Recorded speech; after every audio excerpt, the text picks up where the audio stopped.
right. Hello, everybody, and welcome to the stream. Hope everybody's doing well tonight. We are going to pick up where we left off last night in our refactoring of our uniforms for our shaders, our descriptors, as well as we're going to be adding array textures tonight. And I think that is going to be the solution where we had left off last night. So that is what is on the roster tonight. Before we jump into all of that, I do want to take a quick second and just give thanks to the supporters of the channel, beginning with the partners who are the highest tier of subscription over on Patreon and YouTube memberships. They are Gaby Bashir and Gerbolis Inc. I'd also like to thank all of the other supporters listed here on the screen. They are the other tiers of support over on Patreon, YouTube memberships, and Twitch subscriptions. So thank you all very much for your support. It helps the channel a lot, and I really appreciate it. I would also like to thank each and every one of you viewers who is here on Twitch or over on YouTube. We are simulcasting, so I appreciate each and every one of you guys. Of course, without you guys, this project wouldn't exist. So, in the spirit of simulcasting, I do have both chats up here. So this is meant to be an interactive stream, meaning if you have something that you want to discuss, as long as it's semi-related to the stream or what we're currently discussing, jump into chat. I'd love to talk with you guys. You know, I love interacting with you guys. So feel free to jump in on either side. I do watch both sides. So, okay. So, with that, in our shadow map pass, we sort of had this conundrum last night about how we're going to handle our attachment types. And something dawned on me sort of at the last minute. And that is basically that we essentially can control all of our attachment stuff internally and not even expose it to the render graph whatsoever. And so I think that is what we're going to wind up doing instead of trying to handle it this way, right? Because this is kind of a special case pass, and so we kind of should be handling it as a special case.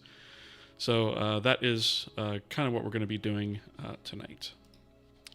Coffee indeed, yes. I have my coffee t-shirt on. Although right now I can't drink coffee because if I did, I'd be awake half the night. But, you know, it is what it is. So, my thought process behind this is that we implement yet another new renderer feature in Kohi, which is a new type of texture, which is called an array texture. Not to be confused with a texture array or an array of textures. An array texture is basically a single texture, but that has what you can think of as layers. So just imagine an image in Photoshop, for example, that you have, say it's a 1K image, right? And you have 4 layers of that image. That's 4 separate sets of image data, all kind of encapsulated in one image. And that's essentially what array textures give us. And the nice part about that is it keeps everything tightly packed. And it allows us to access the same texture memory, just using different views and things like that. And so we are actually going to convert our pass to use that instead. And then we don't have to have quite so much of all of this fanciness about the multiple sinks and sources and things like that. And then we can actually set our shader up to read from that and read from those individual layers. And so it's probably something that I probably should have set it up that way to begin with, but we didn't have array textures, so I didn't do that. But that is what we're going to kind of look at getting in tonight. So currently, as far as the engine is concerned, we only have 2 types of textures currently. And this is regardless of all the stuff that we've put in on the rendering backend. This is what the engine is aware of. So we have a 2D texture, which is your standard texture that's used in 99% of scenarios, right? And then we also have a texture type cube, which is used for cube maps. And that's all we have right now. And so obviously we're going to be expanding on this. and we're going to be adding new texture types. So for right now, I'm going to be adding a texture type 2D array.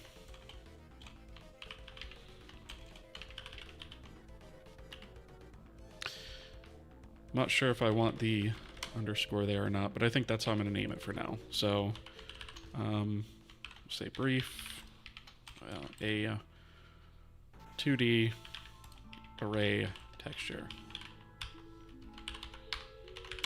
Okay, so we have that. And then if you recall, I also mentioned that we have this sort of concept of layers.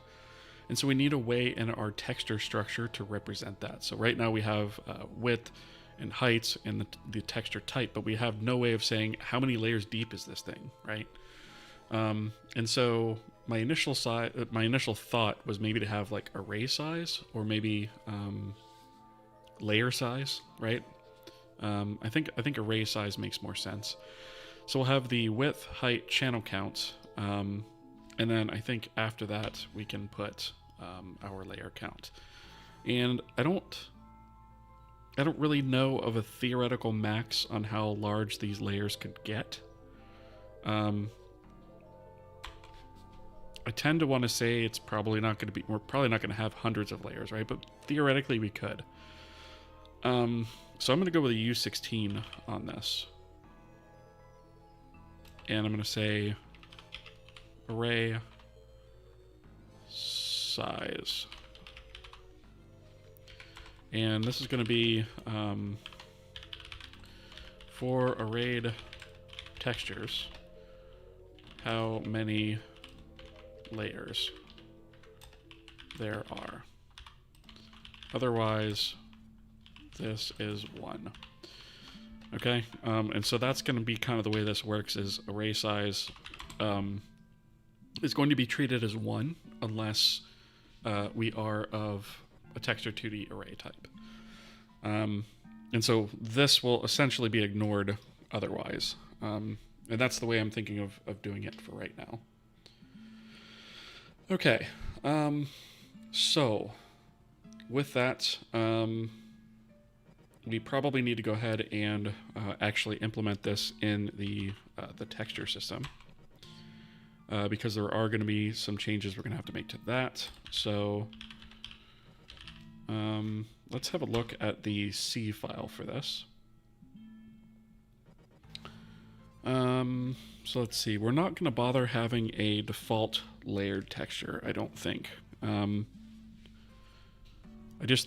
don't see where that makes a whole lot of sense, because layered textures can be any number of layers deep. And so I don't think it makes sense to have that. I don't think we're going to have to change anything as far as loading. Let's see. Load texture. Load cube textures. We may wind up having a different load method for it. We'll see. Samaj, hello. Welcome. Good to see you.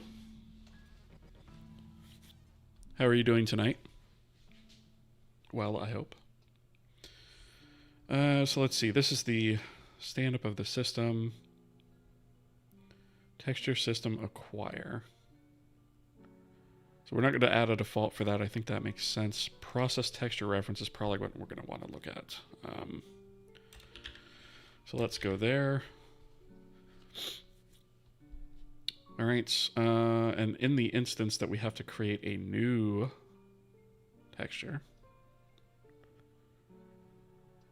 Let's see. Find a free index. Okay, here we go. So type looks like it's passed in. So it looks like we have a whole bunch of properties here.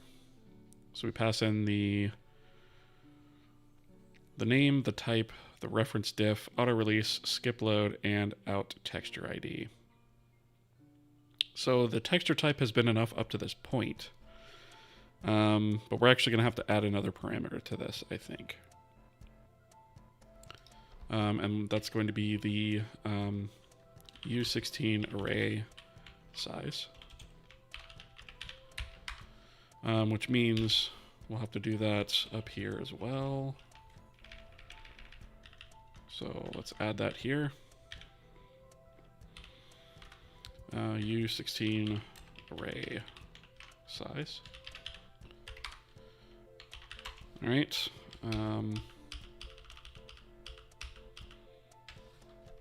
And now we can essentially create the texture as we need.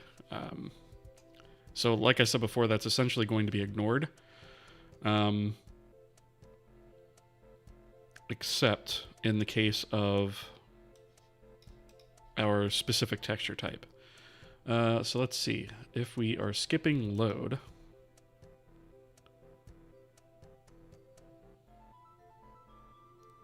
I don't know if it makes sense to actually try to load in. I don't know that it makes sense to actually try to load in an array texture. I can't think of a use case for that right now, or how we would necessarily want to do it. Doing quite well, but sleepy. Nice. Yeah, I get that. Watch streak. Nice. 7 stream streak. I appreciate that. Appreciate the support there. Thanks for that. So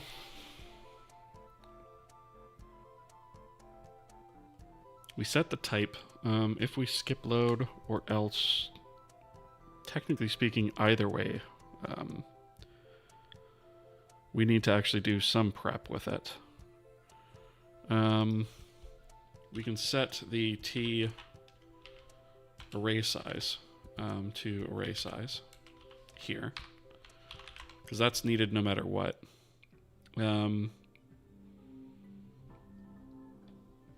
If texture type equals texture type cube. Okay, so this actually needs to be expanded. The else if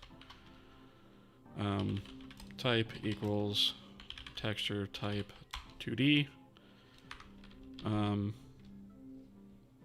then I'll say else if type equals texture type 2D array. And I'm going to put a, let's see, do we want to load anything? I don't think we necessarily need to load, but we may actually need to load or perform some of the things that are done in load texture. So to do load, question mark, let's take a look at load texture.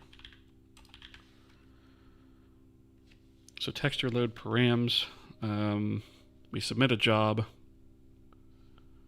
texture load job success. Let's look at that. Let's see, resource data. Okay, so this is going to be the loaded resource. Render texture create.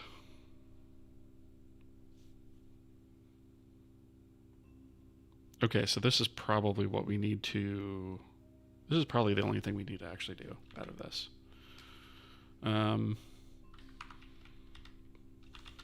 let's take this and go back to here.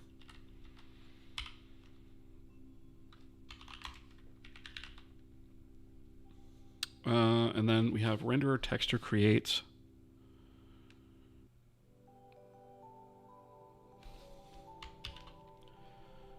That takes pixel data and a pointer to the texture itself.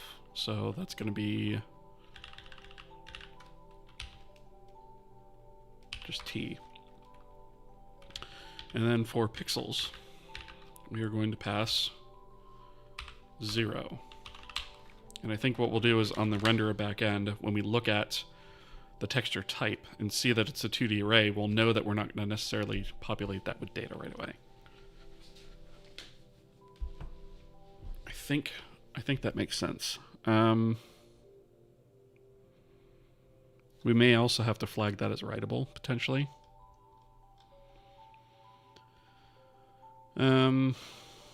Okay, so process texture reference. Let's see what is calling this. All right, so this has now not got the right number of parameters, which makes sense. So this is acquire. So the interesting thing here is this is actually making an assumption that this is a 2D texture. So I guess we can just say 1 for that, and that's fine. Because we actually have this texture system acquire cube. And I guess we could technically do that for a texture array as well, or an array texture as well.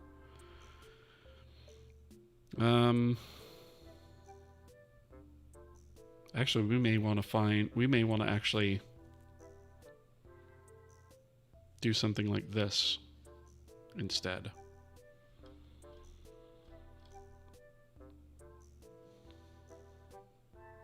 Process texture reference. Okay. So our texture type cube is going to also have, we're going to say 1 layer. Technically, it uses also 6 layers, but as far as this is concerned, it's not a big deal. Acquire writable.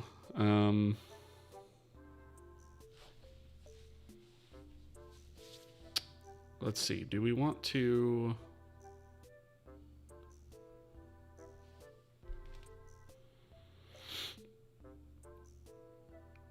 Do we want to necessarily say... So right now this is making the assumption we're creating a 2D texture. I suppose we could provide the type here. And branch this based off of that. And then also... No, I think I'm going to make a variant of this. So I think what I'm going to do is acquire writable, and we're going to say arrayed. Right, width, height, channel counts, has transparency, and then we're going to say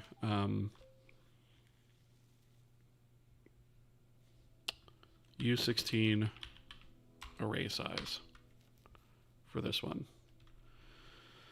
And here,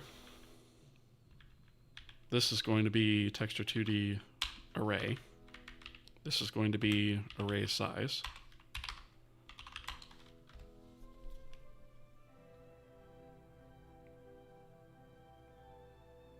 Now I'm actually wondering if we should just pass the type through here and then just make this guy point to this one.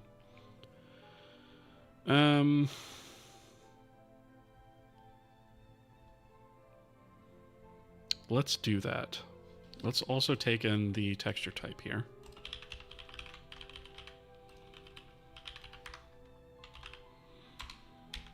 Right, and then we can say type. We can also say that here. The channel counts, say T array size equals array size. So we'll take that in.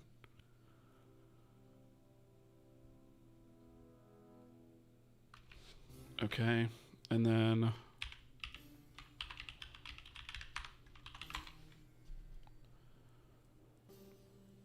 this will be flagged as writable. Yeah, I think this makes the most sense to do. Because then what we can do is we can actually just take all of this and instead return texture system acquire writable. Pass the name width, width, if I can spell it. Height, channel counts, has transparency, and then the type is going to be type textured, texture type 2D, and then the array length will be 1. So we just kind of pass those through to the same. What did I miss here? Too many arguments? Oh, this should be arrayed. And then, of course, this is going to bleat because, wait, actually, why is this definition bleating? Conflicting types for, what? What do you mean? Is IntelliSense just tripping again? Texture system H. Go to acquire writable. I'll paste this guy in.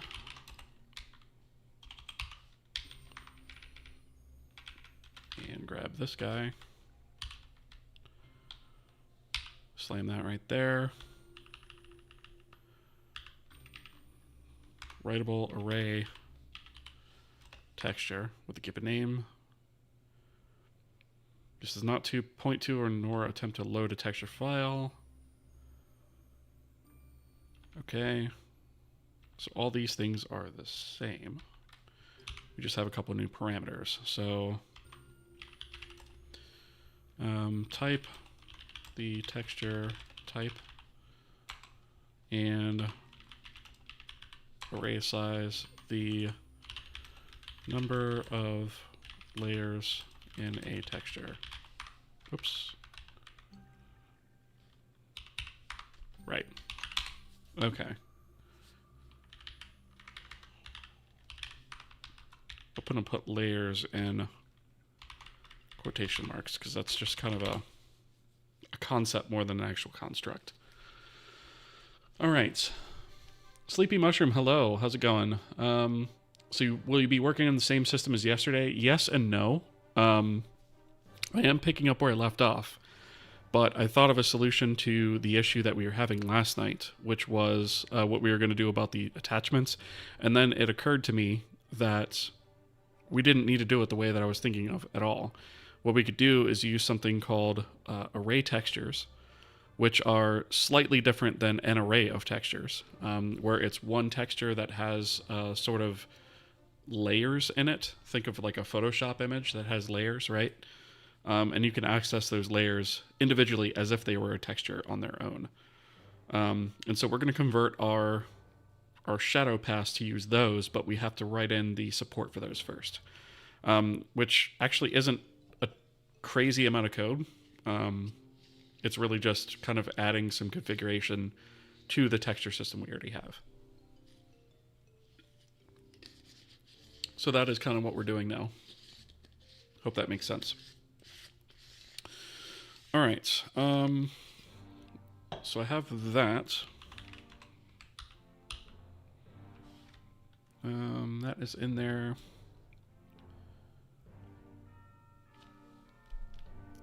So now if I want to create this, I can just call this guy and create that. Let's see. I think that's actually all we need to do in terms of getting it to work with the texture system. The create writable texture function is going to need a little bit of work. But thankfully that only takes a texture, so we don't actually have to change any interface points to actually deal with that. So let's go to the Vulkan backend. Oops, I want the C file. And we want the writable texture creation. Let's just get that back on one line here. I'm just going to do some formatting changes here as well, because some of this stuff got pushed to multiple lines, and it shouldn't have been. All right, so our Vulkan image create is probably where a lot of the changes are actually going to reside for this. So we have the type. That does not take a depth, though. I guess depth or layer array size, right? We don't have that, so we're going to have to add that to Vulkan image create. Let's open that up real quick.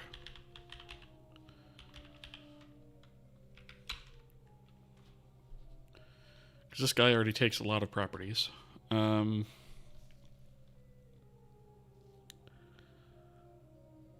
I'm wondering how many places do we call this?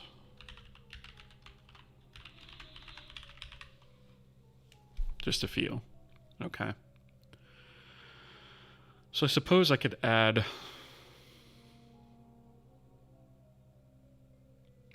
something that takes in the array size to that image, or to that function, and we just deal with it.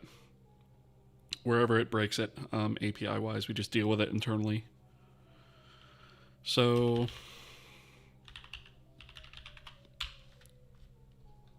Vulkan image creates, and then view create takes in the image. We might actually have to do something here with views as well, because the view is also going to have to be aware of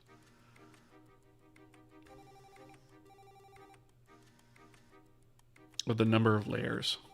Okay, so we're going to have to modify both of those things. No big deal. So what I'm going to do is right after width and height, I'm going to say U16 array size, I guess. Or actually, we're working in Vulkan terms right now. I can just call this layer count. So I'll add that there, and then I'll also add that right after the texture type for view create.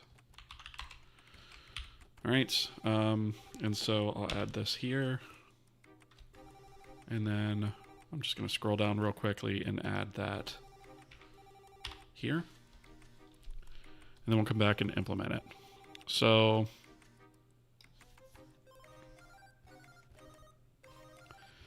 the layer count, I think, is actually being defaulted as 1 right now. So image, are we actually, oh, here it is. Okay. Oh, we're actually doing something even worse than that. Okay. So we're saying if it's a cube map, we're hard coding it to 6. Otherwise, we're hard coding it to 1, which is gross. But I suppose we can make it a little bit less gross by saying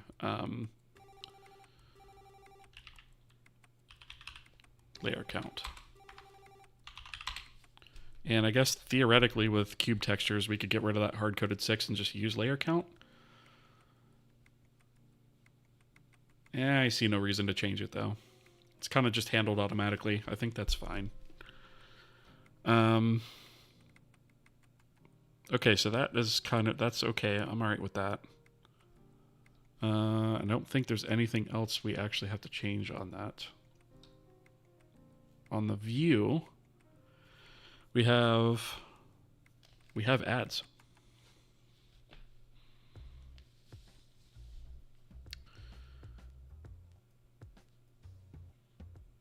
Oh, you know what? I think I jumped the gun on that, actually. It says ads are about to start. They're not actually starting. I like the warning and I hate it at the same time. Twitch kind of gives me this this thing that says, hey, ads are about to start in 30 seconds. And sometimes my brain just goes, hey, ads are running. And that's not what's actually happening. All right, let me see if I can find this real quick. So here is the same thing, right? Our layer count. So this is going to be our array, or layer size rather, layer count. Right? So there's that. This is going to be an issue though, potentially. So we may need a way to actually create different views for these layered images. And I'm actually thinking maybe we just automatically create one view per layer, right? It's not going to take up that much in terms of resources. It's really just pointers. So maybe that's what we do.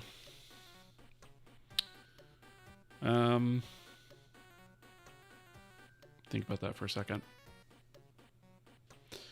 Because what this base array layer is basically saying is what layer of the image are we looking at for this particular view?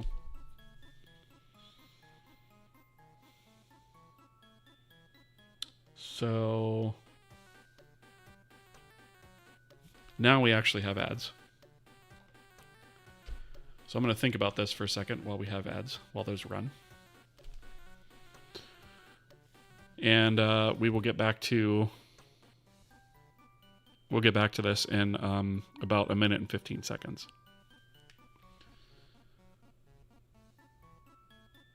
What's your stance on hard coding in general? I'm okay with it as a temporary thing. I'm okay with it in situations where you know it's never going to be any different. Sometimes it's fine. But the more generic you're trying to make something, the less hard coding you should do. But I also think that there's limits on how generic you should make something. Because obviously the more generic you make something, the more complex it is. So sometimes hard coding is okay, is basically what I'm trying to say there. Sometimes it's okay. A lot of times it's not. But I also think it's okay temporarily while you're still trying to figure stuff out. A lot of times I'll hard code something temporarily just to make things work, and then I'll actually go back and fix it. So I hope that makes sense. All right. So we've got about 10 seconds left on ads. And then we can continue.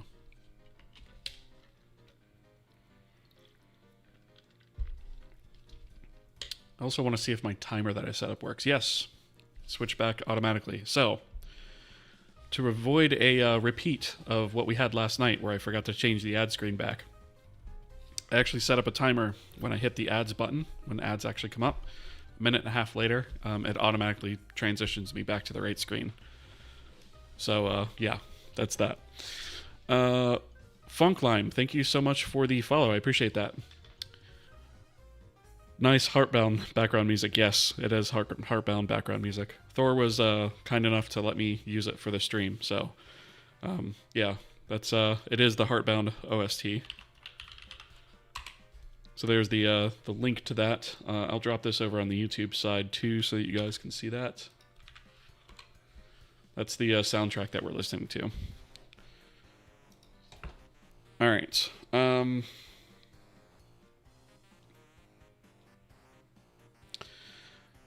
So this actually does present kind of an issue, right? Because we actually need a way, we need a view essentially per layer. And so our base layer here has always been 0 because we've always had one layer, right? But that's not necessarily always going to be true. In the instance of our cascades, when we actually go to render to this texture and use it as an attachment, we're actually going to need a view that points to the correct layer that we want to render to. And so my immediate thought process on this is if we have a layer count greater than 1, then we create an array of these views instead of a single one. And then we can just index that and use the view that we actually want to use. So that is another minor change that we're going to have to do. So let's take a look at the Vulkan image structure here. So we have the handle to the image, the memory. That makes sense. Here we have the view of the image. All this other stuff I think is fine to leave here. But if we're going to have an array of those things, we probably also ought to store...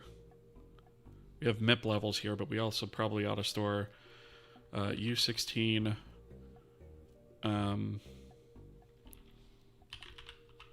layer count, right?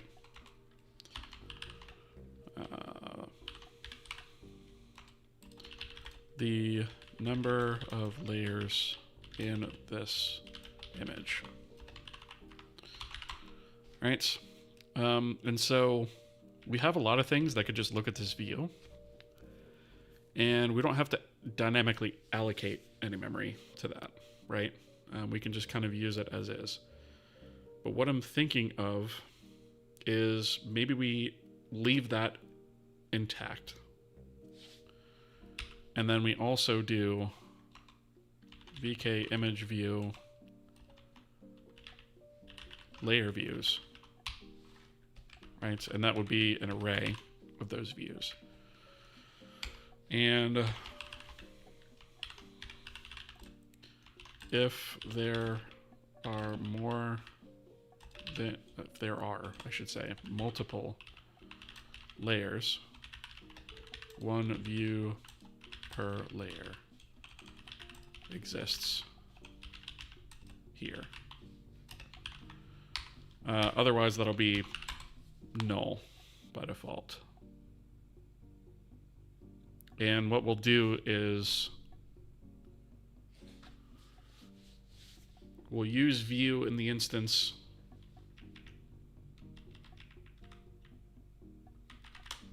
Should I do that? Yeah, we'll use view in the instance where there's only one layer. Otherwise, we'll create an array of views and use that instead. Because I don't think, yeah, these are just handles, right? So they don't really represent any large amounts of data. So what we can do is we'll default out image layer views to 0. We'll say out image layer count is equal to layer count.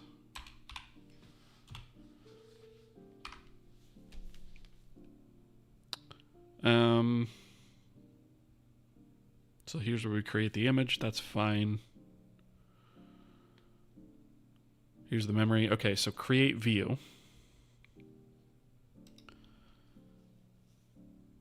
Let's see. Out image view equals 0. Okay, so those views are pointers as well. So I think we can just, we'll say if layer count equals, I'll say is less than 2, then we do this. Otherwise, we have a loop. So this view creates, this wants a layer count immediately after the type. So here we can just hardcode a 1. And then here we can do for u32i 0, I is less than layer count plus plus I. And we can essentially do this. And then obviously we need to allocate an array for that. So out image layer views equals k allocates size of vk image view times layer count, and then memory tag, we'll just call this an array. And then here, instead of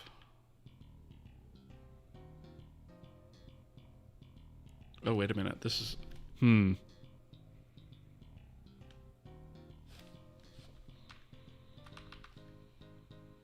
so we'll change this to I. We're going to have to modify image view create a little bit. Because it actually should be taking a pointer to the view that we want to use, instead of deducing it from the actual image itself. So we're going to have to fix that for sure. Twitch face, hello, welcome, first time chat, welcome to the stream. Glad to have you here. Dude, this is insane. I'm coding my own engine, Crystal, the 3D one, and I can say from experience that this is extremely difficult. Yes, it is. Especially when you get down into the nitty gritty, like what we're doing now. Definitely takes a lot of context keeping up in the old Thinkalator up here, you know. Why did I type that out? Case in point right there.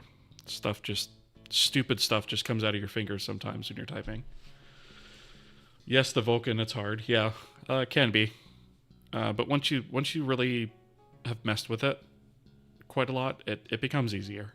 I won't ever say it's easy, but it becomes easier, right? All right, so let's modify this guy. So it takes an image.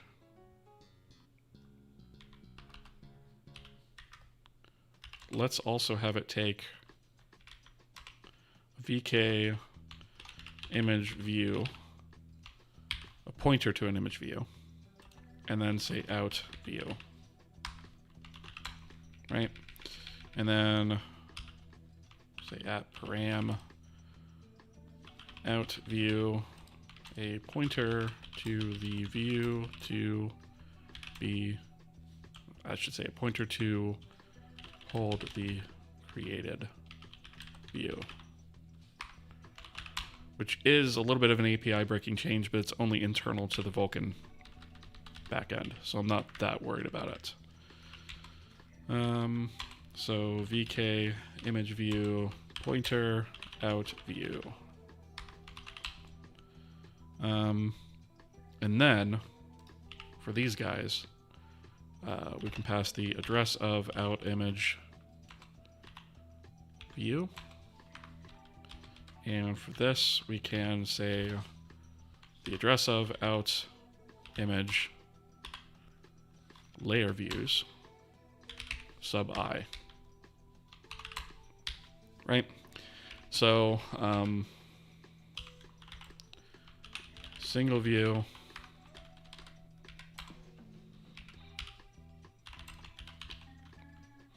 multiple views, one per layer. Okay, so that's that. And then in this image view create, we just need to change what we're pointing to when we create image view. It's, instead of looking at image view directly, we are going to look at out view and create to that.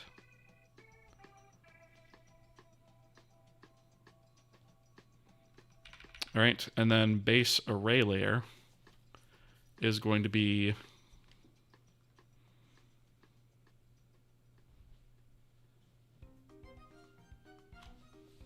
might also have to pass an index here. We are going to have to pass an index because we have no way of knowing otherwise. Okay, that's fine. All right.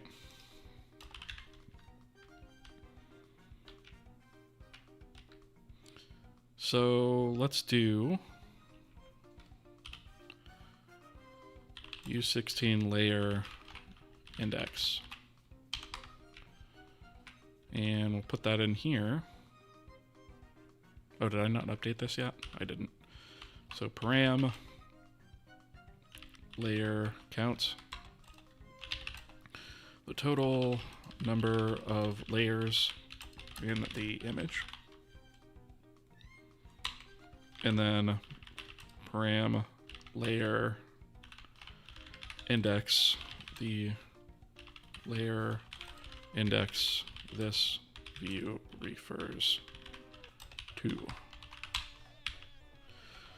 All right, so this will be U16 layer index.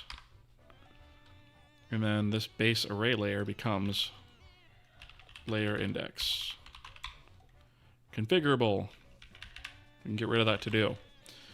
The only thing is this base MIP level, but I don't know if we're ever going to configure that. So I'm going to leave that as is.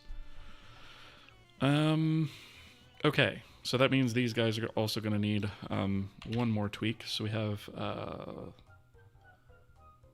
view creates, we have context type, layer count, then index. So layer count, then index is that.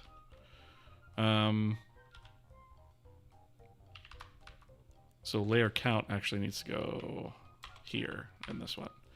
So we have layer count, then index, then the image view. That makes sense. Okay, cool. So we've got that.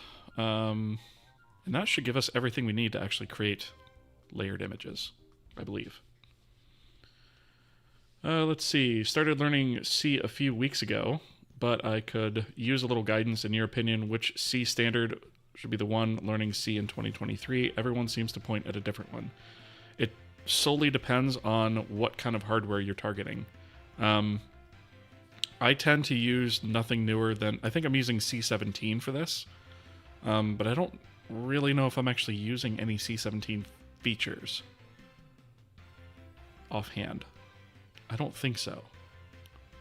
But I'm using C17, for example. I never use the latest, greatest, only because I eventually plan on targeting consoles with this that never, ever support the latest, greatest. So, yeah, I mean, there's for the basic stuff, they're all the same, as Nilsson says here.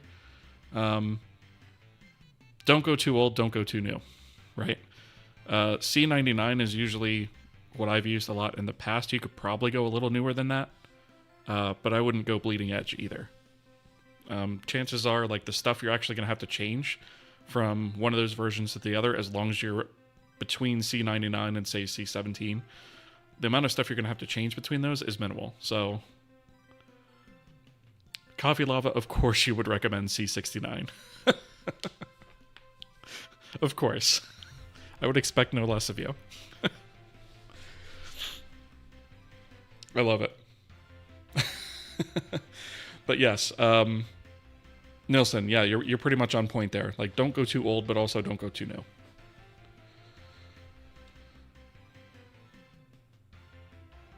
Been mostly using C99 and started looking into C11 things. Yeah, C11's pretty safe choice too. Yep. Yeah, I think you're on track there. Yep. I would agree with that.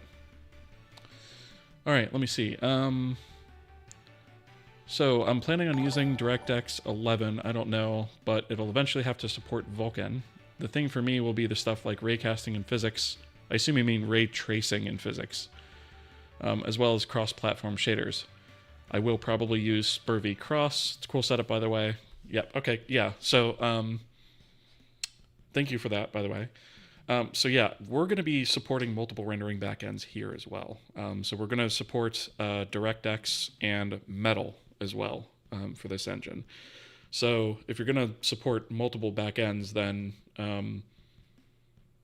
you know, try and keep that in mind when you're developing your renderer, right? Like that's why we have a renderer front end and a renderer back end. So the renderer front end is what the rest of the engine communicates with, and then the renderer back end is the renderer API specific stuff. Yeah, abstraction, exactly. Yep. Where to start with Vulkan in general?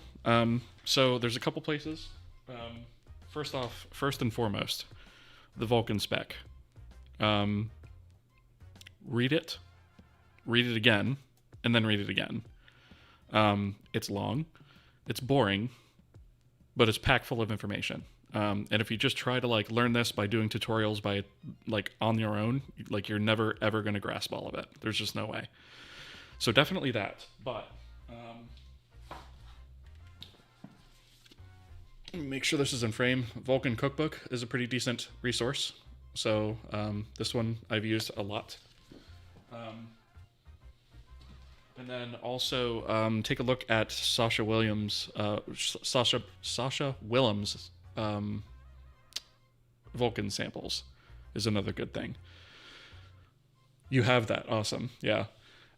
So that's definitely the places I would start. And that's going to be enough material for you to go off of for quite a while, I think.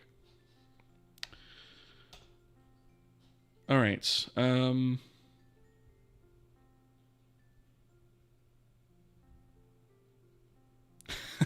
After today's stream, you expected Coffee Lava to say that the best C to use is Jai. Coffee Lava, did you try out Jai? Is that what I'm getting from that? No problem, Octopro. Yeah, that's awesome. So yeah, it sounds like you're set up to get started for sure. And don't be afraid to write small little renderers and like write them and throw them out, right? Just to try stuff. Tiago, hello. Welcome. Good to see you. Gonna leave it on in the background. You're gonna work on your game engine. Awesome. Good stuff. Thank you for that. Appreciate it. Is that cookbook the one from Pact Publishing? Yes, it is. Yep.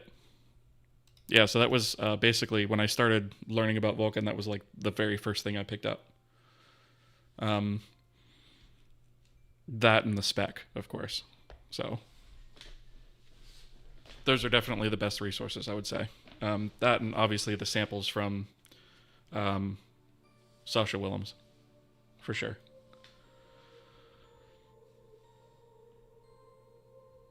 Vectors are gone from C++. What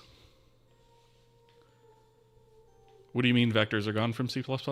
I haven't kept up to date on like modern C++ stuff because I try not to C++.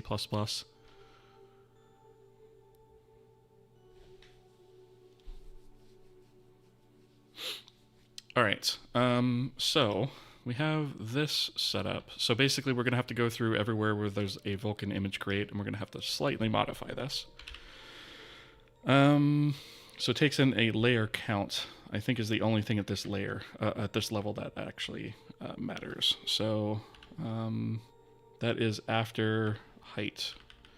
So in this case, we are just creating a standard writable texture, which in this case is one layer.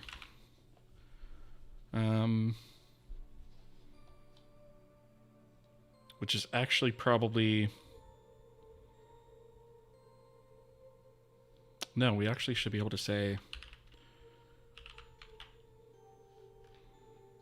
array size here, right? That'll actually just pass through, and then we don't even have to change this interface, which is awesome. Okay, so let me do a Vulkan image create. There's not too many of them, thankfully. So this is going to be renderer texture resize. So again, we should just be able to pass the texture array size there. And we use that.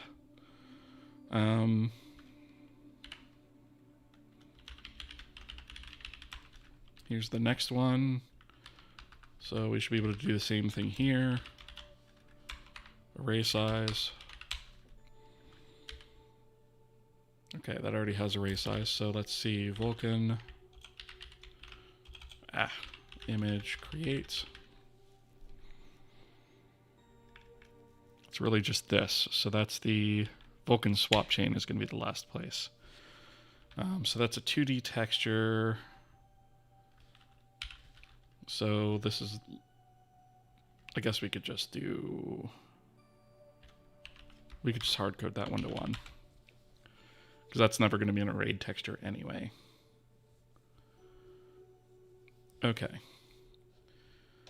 So I think that's all we need to do. Swap chain images views, those are never going to have to be changed. So we should be good on that.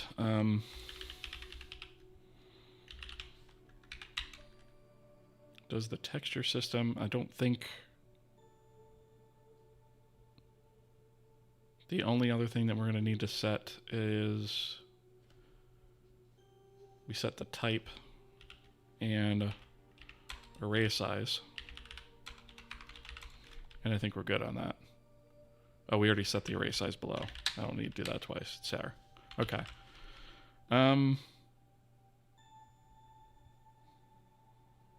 That should be it. Let me build this and see if I missed anything.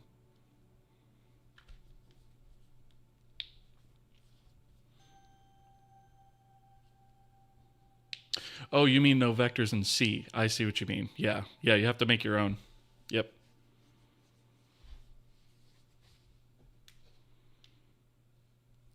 All right. Oh, there's a couple things in texture system I missed. All right. That's not a big deal. So Ale JCESP. I appreciate the follow. Thank you very much. Welcome. Hope you're doing well.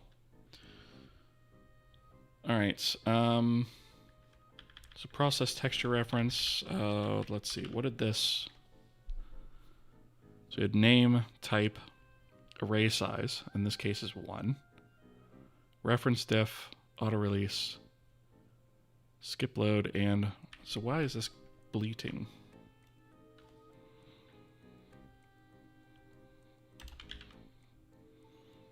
Expected 7, have 6.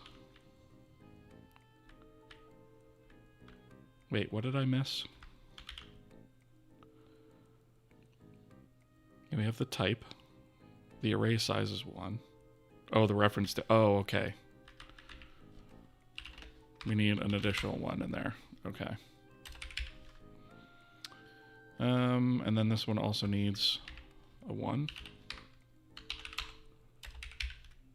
All right, we should be good on that. Off topic, did you hop on Vulkan right away, or you had some experience with prior like OpenGL? And is Vulkan the renderer you started with in your engine? So I wouldn't say off topic at all, honestly. So I've written a number of renderers in OpenGL and a couple in DirectX. I think I used Direct 3D 9 twice, and then I did one in Direct 3D 10 and a couple in Direct 3D 11. And then, but like most of my stuff was in OpenGL, so yeah, I would say mostly OpenGL, and then I jumped to Vulkan from there. Because I was thinking about, I was like, man, I really I want to kick off this game engine project, right? But I'm like, do I really want to do that with OpenGL? Because OpenGL is, no matter what anybody tells you, it's deprecated, right? Doesn't mean obsolete, doesn't mean going anywhere, but it's deprecated. It's definitely, it's not the future. It's not being maintained. It's not being updated any longer. And so I'm like, well, I might as well bite the bullet and learn Vulkan, right? Because DirectX has kind of gone this very verbose, very detail-oriented API with Direct 3D 12 as well. And Metal, of course, which is Apple's API, is much the same thing. And that's kind of the direction that all these APIs are going. So I'm like, well, I might as well bite the bullet and learn it, right? So that is what I started this engine with, was Vulkan. And I'd written a number of small Vulkan renderers before actually jumping into a full-fledged project with it, right? Just a couple of basic like PBR style renderers where you can like rotate around a model, like nothing crazy, right? But I've also written game engines that have full scene graphs and everything in them before. And so for me, like standing up that small Vulkan renderer and a couple of different variants of that was enough to be able to jump into this and actually be able to create it. So I hope that answers your question. Let's see. Vulkan is very low level, but very cool. Yes, it is very low level. Direct 3D 12 is sort of like Vulkan. Yeah, it's low level as well. It's pretty verbose API for sure. Direct 3D 12, isn't that Windows only? Yes. Well, it's Windows and Xbox, technically. Off topic, sorta, but does Asimp work well with VK Vulkan with animations? So Asimp is not render API specific at all. Its only purpose is to read in file formats for models and animations and provide you with the vertex data that you would need to upload into a graphics API.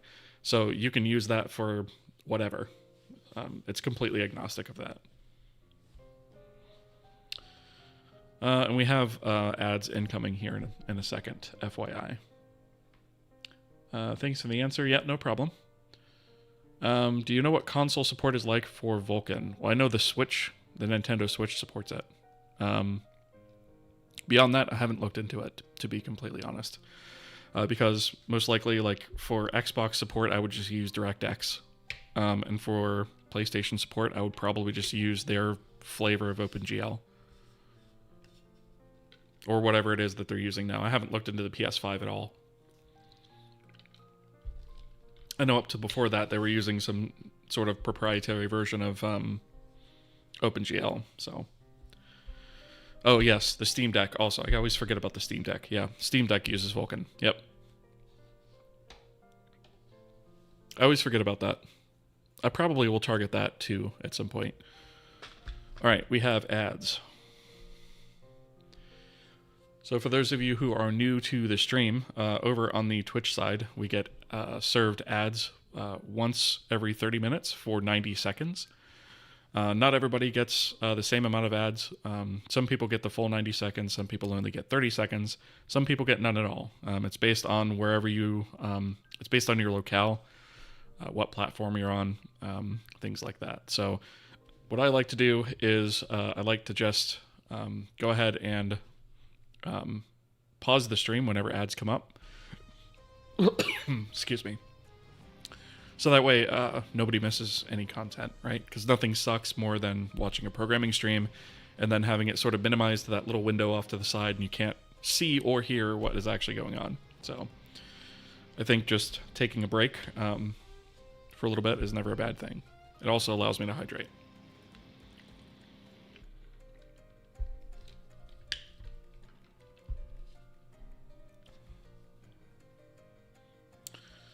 All right, so we got about 15 seconds left, and then we'll be able to continue.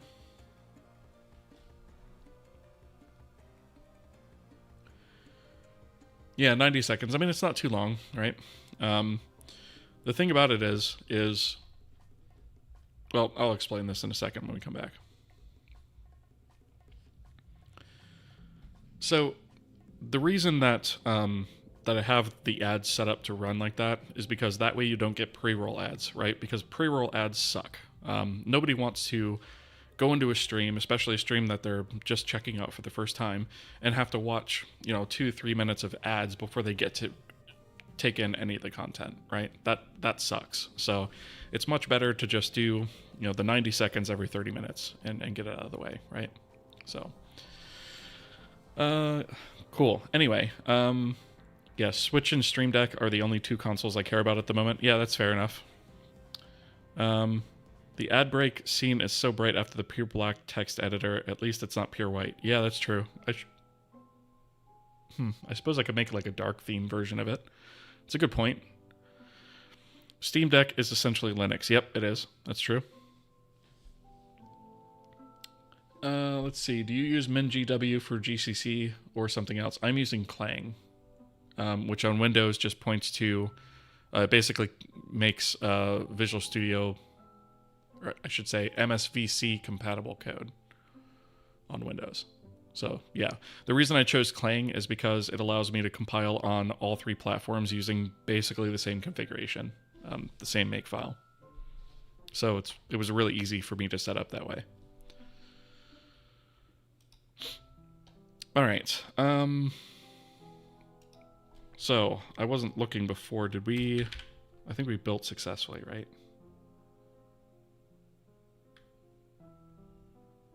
Okay. So, the next thing that we can do is... I believe we can actually go back to our Shadow Pass and create some layered images. So... let's go to our creates. No, it's going to be initialize. Where we create our resources. We were refactoring this a little bit to sort of create different resources per cascade. But now that we have layered images, we don't actually need to do that. So we can actually undo some of that stuff and simplify our code a little bit, which is nice.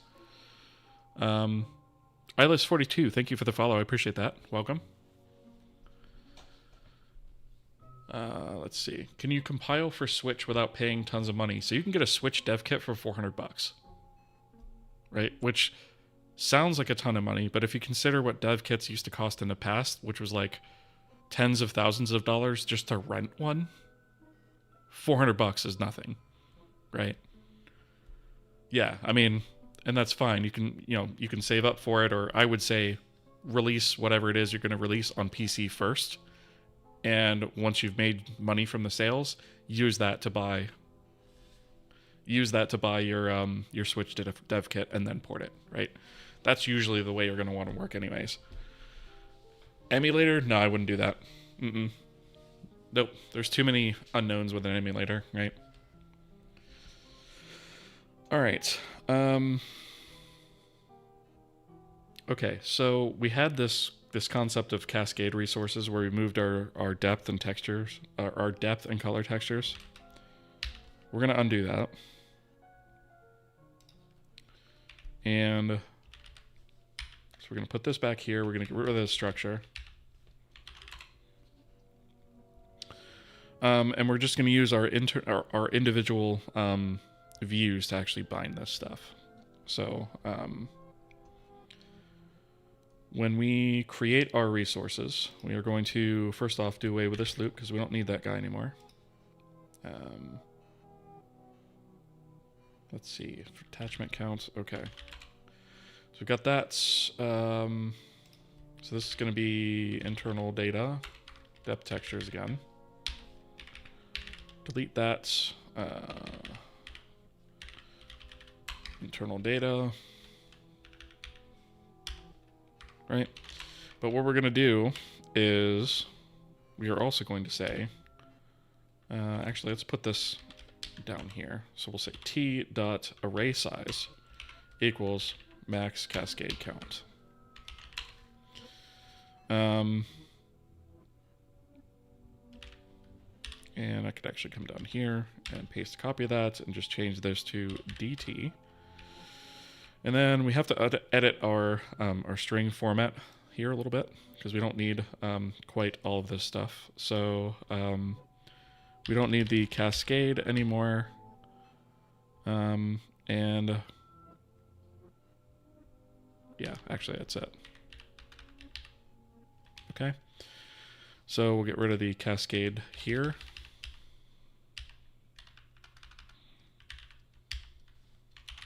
Okay. That is that. All right. None of this attachment stuff needs to change, although we are going to create our own attachments internally. So we'll get to that next. I just want to fix kind of what we have here. Because the thing is, the way that we've set up render passes, we can actually swap that stuff out on the fly using the same render pass. So I don't think any of this is going to have to change. This should all be good. I think it's most of the changes are actually going to have to do with the way that we set up our resources. So I think all of this is good. Come back to that. We do still need this stuff, so that's fine.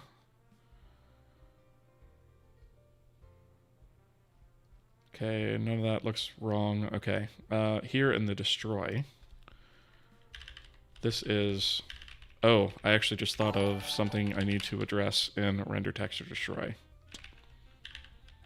So I actually need to go back in here for a minute because I'm going to forget to do this if I don't do it now. We should have a Vulkan image destroy in here. So we first off need to check if we have image layer views. And then we need to loop through those and destroy them. So U32, I equals 0, I is less than image layer count plus plus I. And then for each one of these, we can just do this. Instead of views, it's going to be layer views sub I. And then we can do k free image layer views, which is size of vk image view times image layer count memtag array, and then image layer views is equal to 0 and image layer count is equal to 0. Right, so we just need to make sure that we clean up all that memory. Maltra, thank you so much for the follow. I appreciate that, and welcome. Welcome to the stream. Let's see. The first time when you write like 500 lines of C++ and lose your mind over a triangle, yeah, get used to that. Definitely get used to that. You're going to be doing that a lot. And if you look through my previous streams over on the YouTube side, you'll see me definitely losing my mind over stupid stuff, especially when it's like an off by one index or something stupid like that, right? Happens all the time. Okay, so we got that. So this needs to be internal data. Internal data. Also internal data. All right.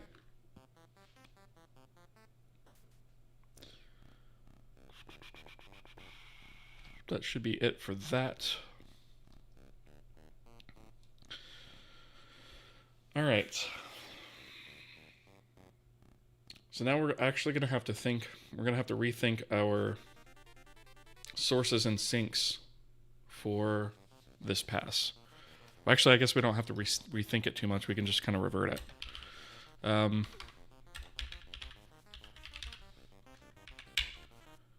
So when we are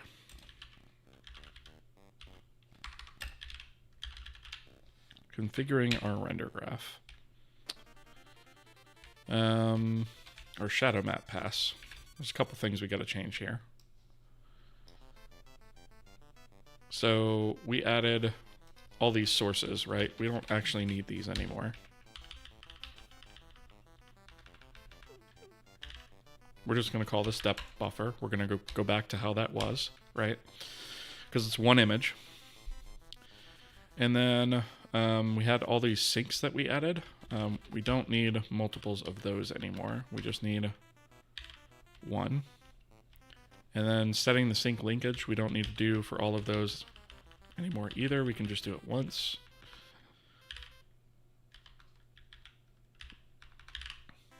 All right.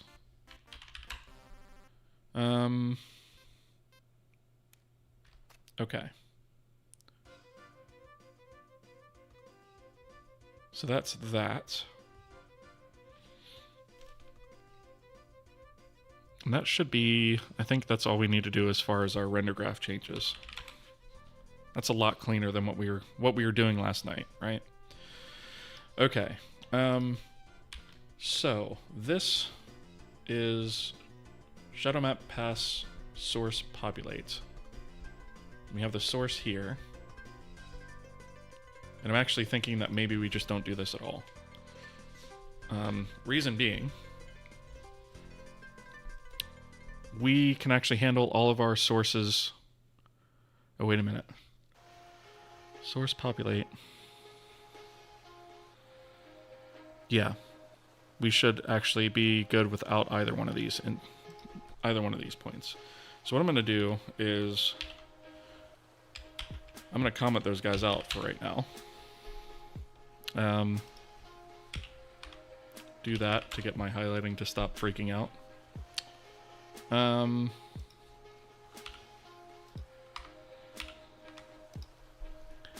And then I'm going to remove those from the header file too. So shadow pass header. I'm going to comment them out for now, just in case I need something from there. I don't think I'm going to.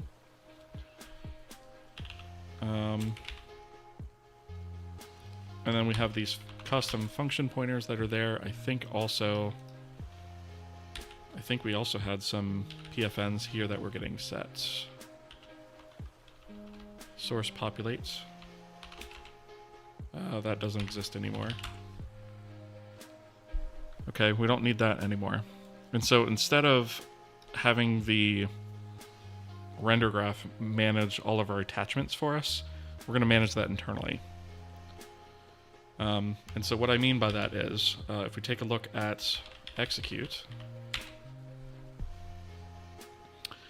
what we do is per cascade, we have a render pass begin. And right now we're just sort of looping through our self-pass targets, right? And the way that render graph passes are set up is they basically have a set of render targets that are set up specifically to work with your most generic case of a pass. And that generally means that you have maybe one color buffer and maybe one depth buffer. But we have multi-layered ones that we actually need to do, which each have their different own views, right? And so we actually need to create custom render targets that we can bind by index when we make this call. And the nice thing is because render pass begin allows us to actually define a pointer to a render target, that render target could be created anywhere. And so that is basically what we're going to wind up doing. And so if we take a look at the render graph, this is essentially where we are regenerating our render targets. And so let's see. So we essentially have some attachments that we set up, our render target attachments that we set up. And we do all that, and then we call this render target create, right? And so what I'm going to do is I'm actually going to grab this, and we're going to create our own render targets within the internals of this, and we're just going to use them internally. And so we're probably going to wind up doing it right here, I'm thinking. So let's see. We need... Where is my... Oops. So this is our sort of crappy graphic from last night, right? And so... I wonder if it'll let me bucket fill over this. Will it let me do the thing? Probably not. Paint, you're such a bananas, honestly. All right, I'll delete this and bucket fill it, I guess. Fine. All right, so we have the concept of our render pass, right? And then we basically need a color and a depth attachment for this. And what we have inside here is essentially 4 render passes that we need to make, right? One for each cascade. So we have 0, 1, 2, and 3. And all of these point to a specific layer in our texture. So if we think about, we have our, I guess I'll draw it this way. Actually, you know what? Let me make it a little bit bigger. So we have 2 layered textures, right? So this is our first layered texture, right? This is our color buffer, right? And so we have layers 0, 1, 2, and 3. And then we also have... Okay. We have a copy of that, right? Except this guy is our depth, right? So this is our depth, right? And so this guy, our first pass here, points to index 0 of this guy and index 0 of this guy. This one points to 1 of this guy and 1 of this guy, right? And it just kind of continues on like that. And so for each one of these layers, we also have a view associated with that, right?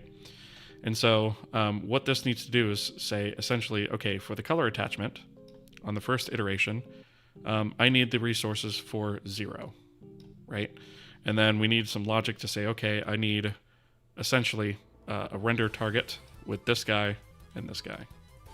And that's essentially how this is going to work, right? And then it's going to go for 1, and then that'll, sort of pass through. And so what we're going to do is we're going to create render targets a set of render targets for each one of these that point to the appropriate layer in the texture.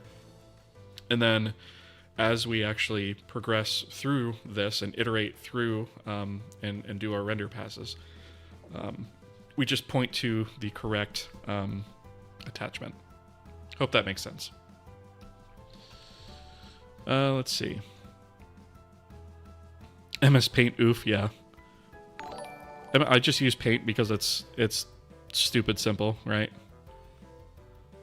Milton, I have heard of that, yeah. I probably should take a look at that. Is that cross-platform compatible, though? Because I do stream on Linux sometimes. This happens post-determining the depth pass. Do you mean the depth pass for the scene? Or what do you mean by that, Captain Fubar? Let's see. Does VK have a GL red integer equivalent, like for storing IDs in the pixels and shaders? Yes. Yeah, we could do that. Yep. Yes, of determining if the texture is available to render. Yeah, so we're doing the shadow pass before the scene pass, if that makes sense. So there are, yeah, I hope that makes sense. So it's a separate pass. Technically, it's 4 passes in 1 pass. But yeah, we're doing that before we actually do the scene render. We have to, because otherwise we won't have anything to render, right? Eventually, I'd like to multi-thread this, and I think that's coming. That's gonna have to.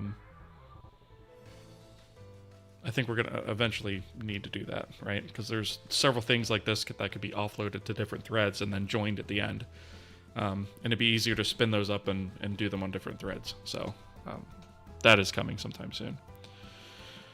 Okay, so this is called attachment count, which is actually kind of wrong. This is actually frame count.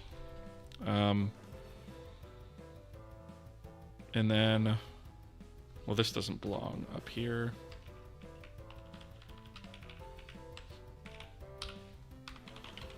Oh yeah, I guess it does. I guess it has to be there.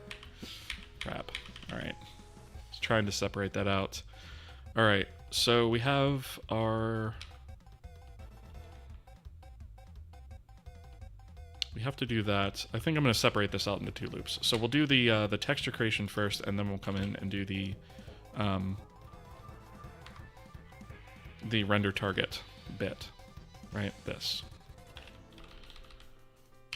So let's do that.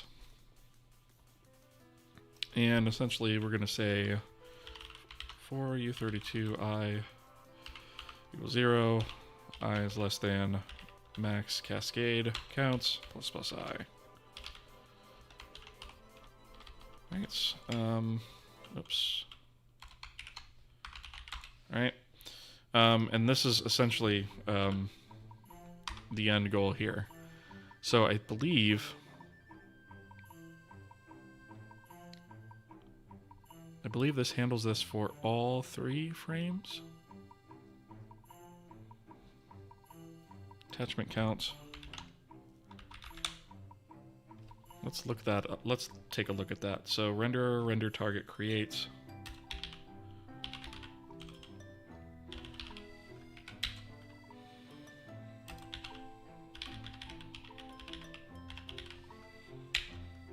Okay, it's just a pass through the back end.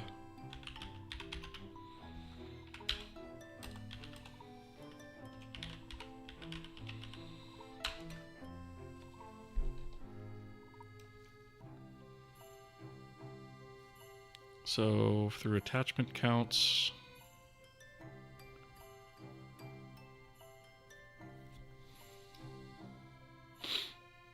frame buffer,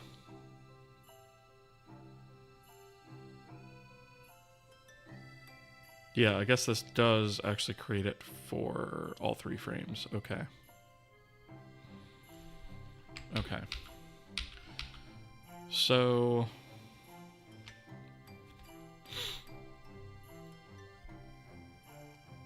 let's see, target attachment counts. What actually sets that initially?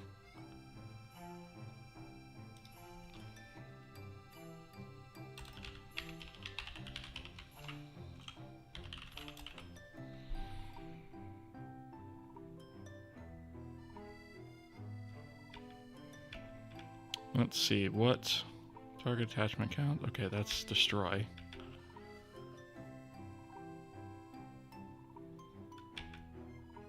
That is the config that does that.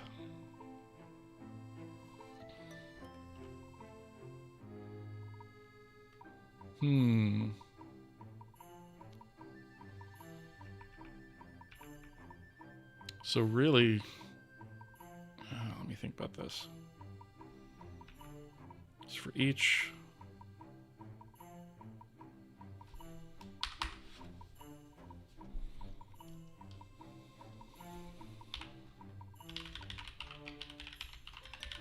I think this is the only place that actually does it. Yeah, it is.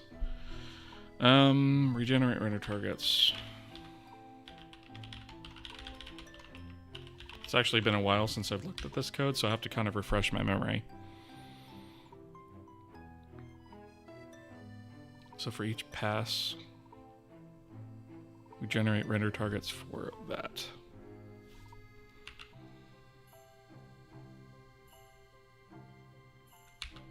Okay.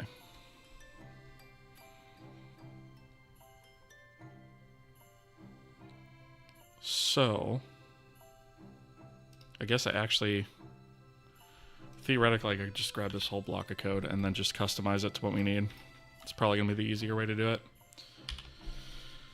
All right, so let's do this.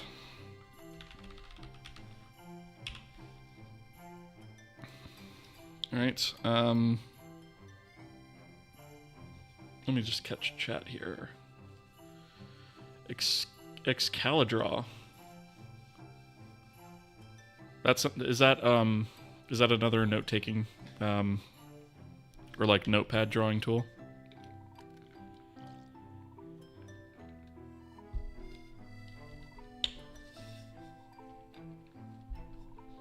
I'm not familiar with that one. Okay, so it's a JS drawing tool. Oh, okay, so it's web-based. That might be handy. I'm going to write the name of that down, actually.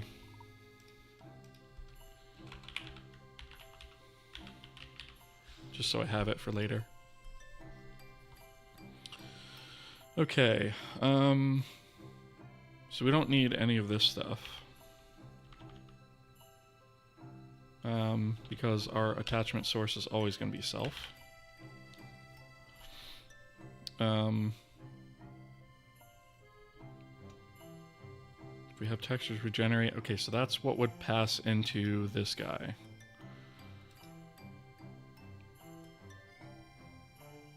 So our attachment count is going to be essentially 2.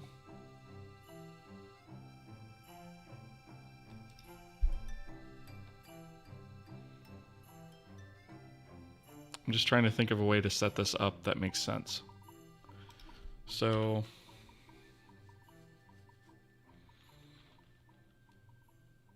render pass targets.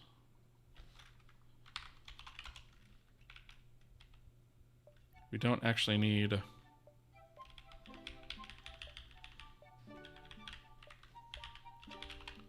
right, this is technically self, right? So this is self.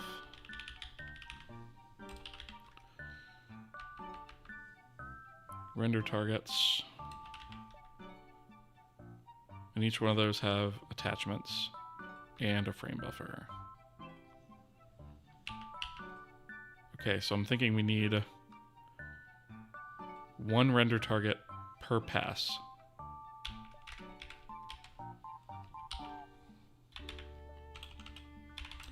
One render targets per pass. And then we need 2 attachments per target, color and depth, and then 1 text per frame per attachment. And so if I set all of that up, I should just be able to pass that to render target create, and we're golden at that point. So we don't need that. We don't need any of that actually.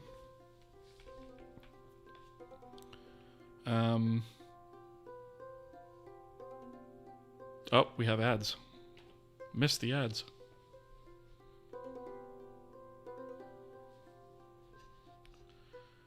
It's also a plugin for a note-taking app like Obsidian, MD text files. Nice. Okay.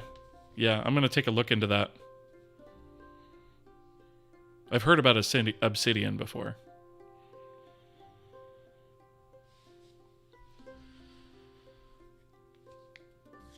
All right. So we only got about 20 seconds on the ads left this time.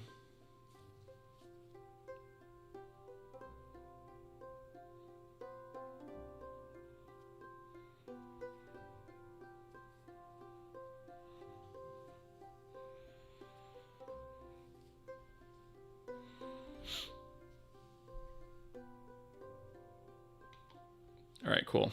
I think Twitch's ad timers are off. Because, like, I had 2 timers on the same screen that were saying different times. So that's always fun. Okay. So, this is going to be self-pass. The custom size is going to be... Did we actually have that configured somewhere? I think we stored that off, I want to say. Didn't we have resolution in here somewhere? Oh, we actually have the config. Okay. So this we could say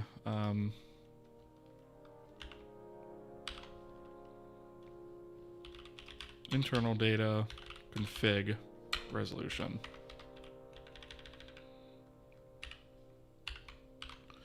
Internal data config resolution. And then as far as the actual target itself, that's what we're going to be branching on. All right. So I think what we're going to do, and this might actually make sense to split up per cascade for our own sanity's sake. So let's do that. I suppose I could have kept that structure from before.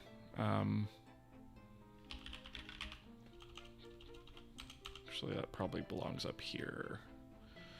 So the textures are going to be the same, right? But we do need a leveled structure. Cascade resources per cascade. Right, and that is going to be... Actually, is it going to be... I think it's just going to be a render target per cascade. Maybe we don't need this. Let's try doing it this way. So render target targets, we'll say. 1 target per cascade. Ah.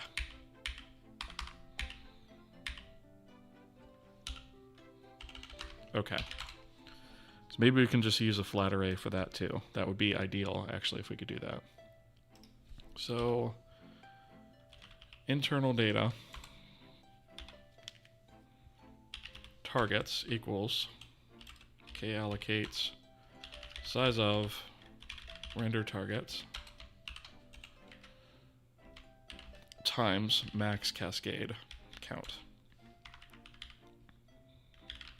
And the memory tag is going to be array. All right, so for each cascade, which is also a pass, we're going to create a render target. So we'll say render target pointer target equals internal data targets sub I. And we need the address of that. And then we have 2 attachments per target. So we'll say target.attachments equals kallocate size of render target attachment times 2 array. And then we'll have to set up the attachments, right? So targets attachments sub 0. Whoops, 0, not O.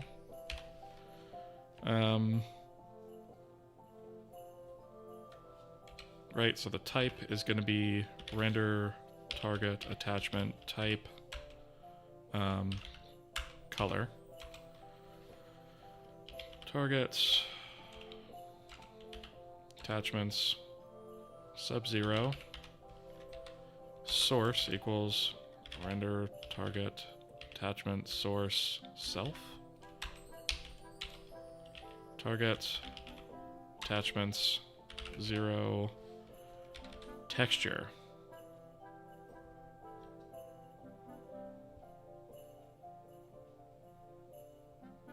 Let me think about this for a second. So the texture is always going to point to internal color textures. Oh, and then we need another index here. So this, remember, this has to be per pass.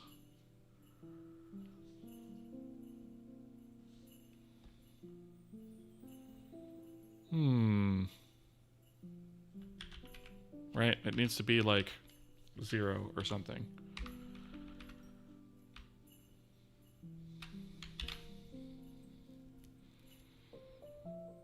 So the attachment has to point to a specific one of these, meaning we have to index that somehow. So we need to do this whole thing per frame, I guess it would be.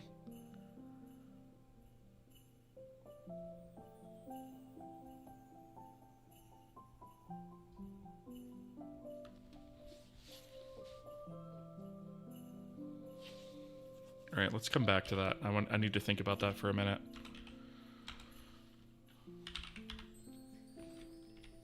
Present after is false.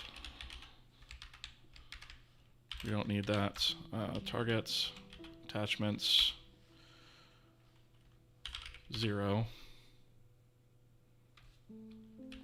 Load operation equals load op don't care. Targets, attachments, store operation, render target attachment, store operation, store.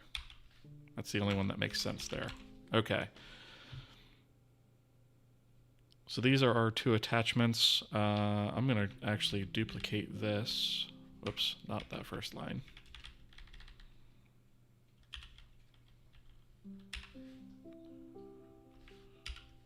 Right, and we're going to say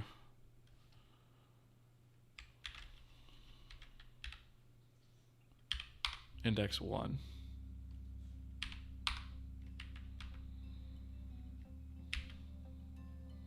What is...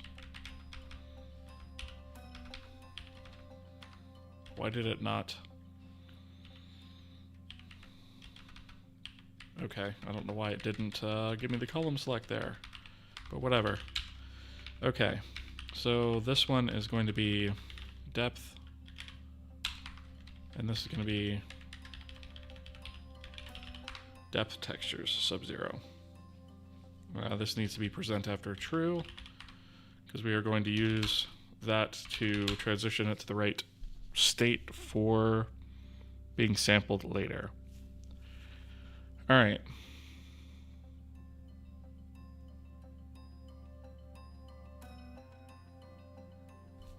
So I believe when we start the render pass, we actually have an array of these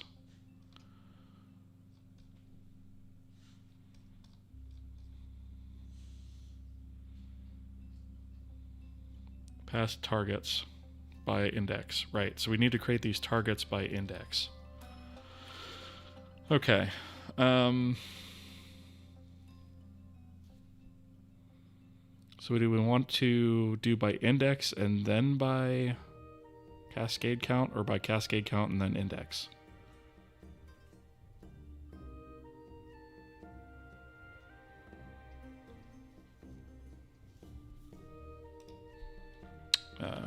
Let's get rid of this and this. And then this needs to be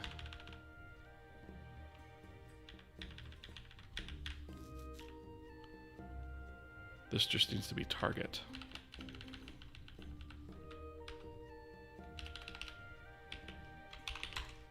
Right. And so now we can take this whole thing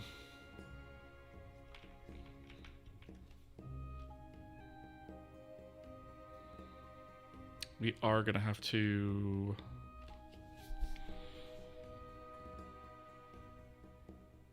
need cascade level, because we're going to need like 3 of these per cascade. And I don't want to have that in just like a straight array. That's a little bit confusing. So I was right in what I was thinking before, is that this needs to be moved to like its own struct cascade resources.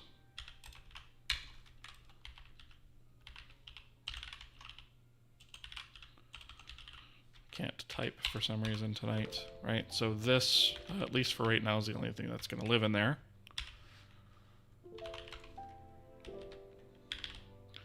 And then here, we have cascade resources max cascade count. Right, and then this is going to be 1 target per frame. And then this is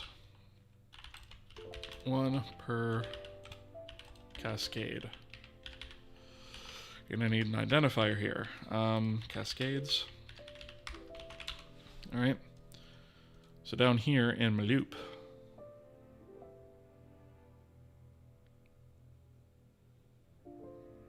we have this needs to be moved down. This needs to be cascade. And then cascade needs to be defined as cascade resources cascade equals the address of internal data cascades sub I. Okay, and then this part is the render target per frame. So this needs to be for u32i equals 0, I is less than 3. I'm going to come back and replace that plus plus I. Oh, I can't use I. It needs to be, let's call this F for frame.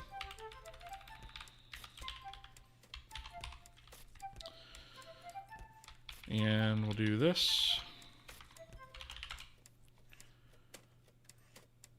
Okay, and then this changes to F. This is cascade. And then this also becomes F.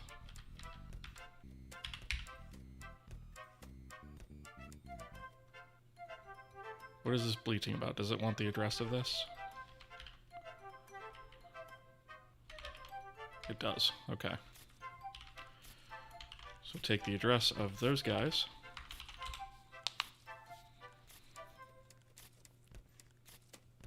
Okay, that makes sense to me. Okay, so we get the, do we have the frame number up here? I thought we have, yeah, frame count. So we already have that. frame count. And we're doing the frame count inside the cascade, so we kind of can't combine it with this loop, but that's okay. So for each cascade, we are creating a set of render targets. Oh wait, this is wrong. This shouldn't be max cascade count. This should be frame count. Right, so we create, if we're triple buffering, that frame count's going to be 3. If we're double buffering, that frame count's going to be 2. So we create the number of targets per frame.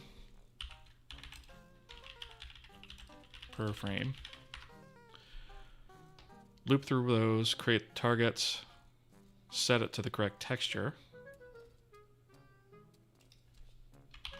and we should be good. Now, the last part remaining on this is the render target create does not actually have a way for us to explicitly say in the event that we're using an arrayed texture, what index to actually reference for that. So we actually have to add that. Skyward Dev, hey, are you able to demo your engine? I'm very interested to see what it looks like. I wish I could, but I'm currently ripping apart render passes at the moment. So what I can show you is, I guess I could reclone it and switch branches and do it that way. Give me a second to do that. Yeah, I think I can do that. Let me do...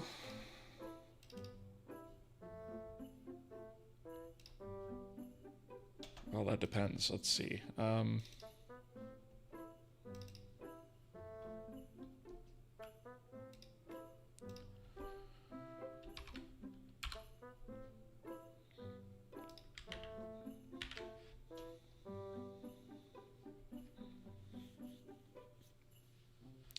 just going to create a copy of this locally.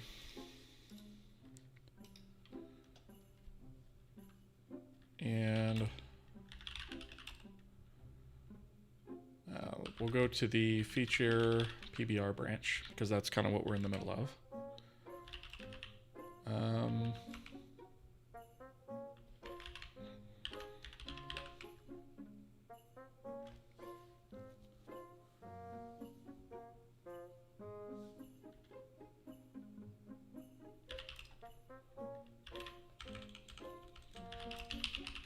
You see if this is actually going to even work.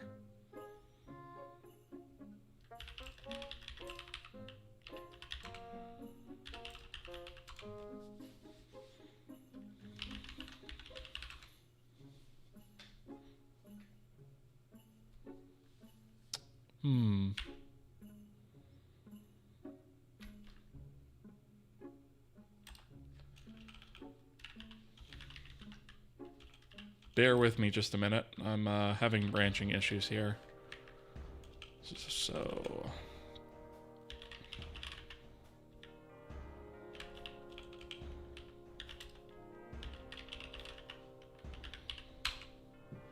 Okay, so I think if I do...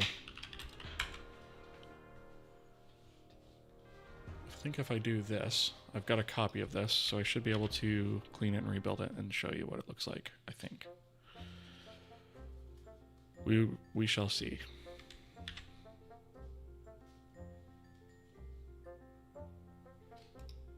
I think this has... maybe not. Okay, yeah, I think that branch is broken too. So yeah, unfortunately I can't demo it at the moment. It's broken. But what I can do is show you a couple screenshots that I have on the engine website. So both the engine website as well as the Git repo. Do you guys want to see my kitty on stream real quick? Hang on one second. Let me switch.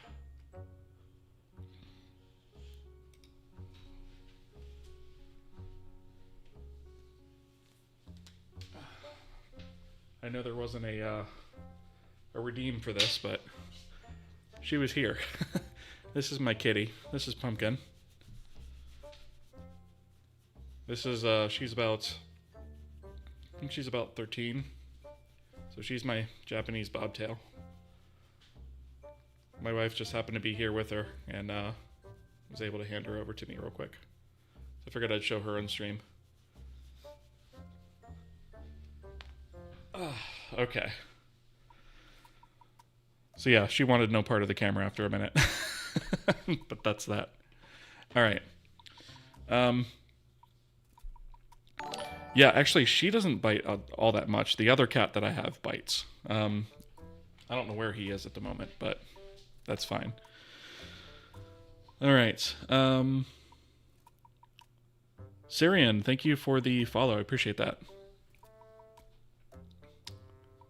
So yeah, demo, right. I got kind of distracted. So let me go to the GitHub repo, and I can show you a couple screenshots of what it looks like. I know that's not ideal,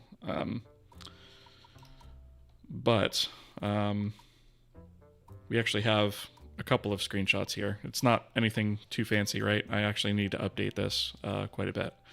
But here it is running on Windows. Here it is running on Linux. I don't actually have a Mac screenshot at the moment, but I should add one.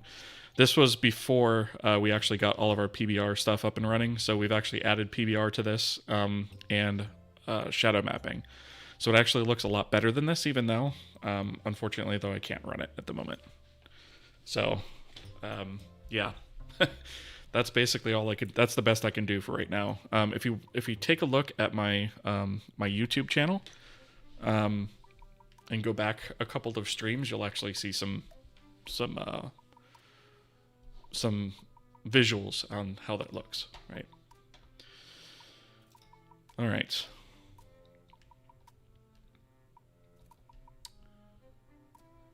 Let's see.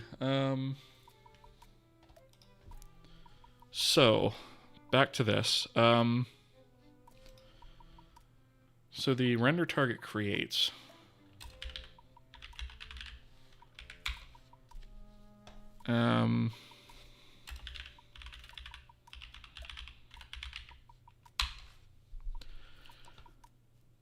So this actually just goes through and pulls the view directly from the image. So we actually need a way to actually tell it to say, hey, use this view instead, right, for an arrayed image. And so I think probably what we'll do is we'll just add an argument here, and what that means we'll have to pass it all the way through all the layers of the API, which kind of sucks, but I think it's the right way to go about it. So what we'll do is I'll add it right here. U16 layer index, and here I'll say if how do I want to do this? Let's do this this cold cast up here first, actually. So let's grab this.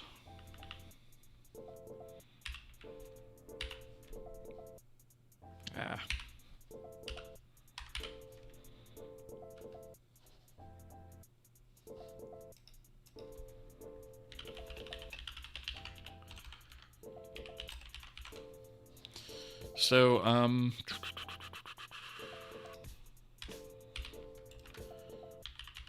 Vulkan image internal.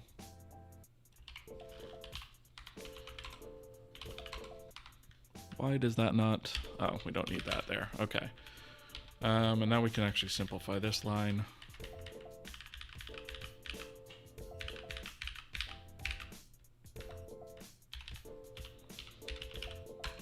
Internal view. Okay. So what we'll do is we'll say if internal view exists, which it only will exist if we have a single view, then we'll use that.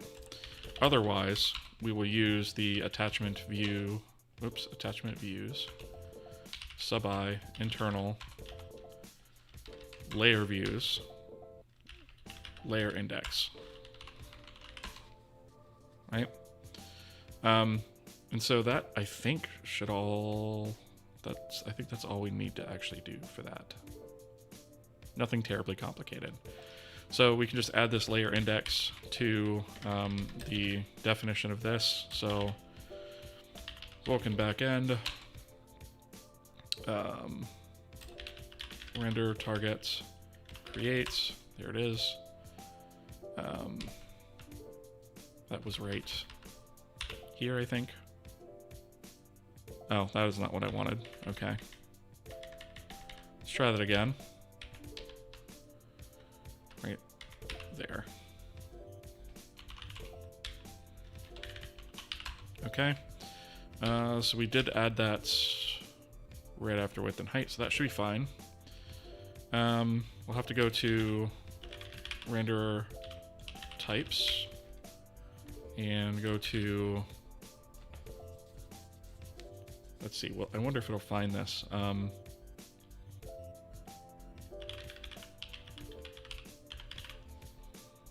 Render target creates. So add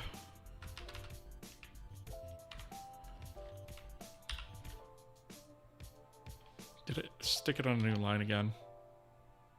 I don't know what it did there. I think it literally just added a new line. All right, U16 layer index, which is only going to be utilized where it makes sense, right? So param layer index, the index of the layer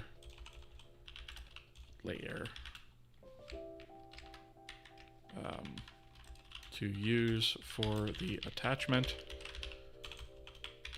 if the image is a array texture. Okay, so we've got that there. Front end needs an update as well. So target create. It's going to be the same thing. So U16 layer index.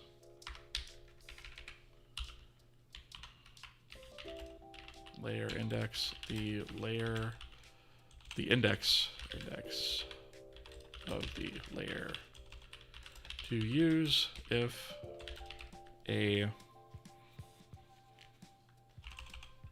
the texture is an arrayed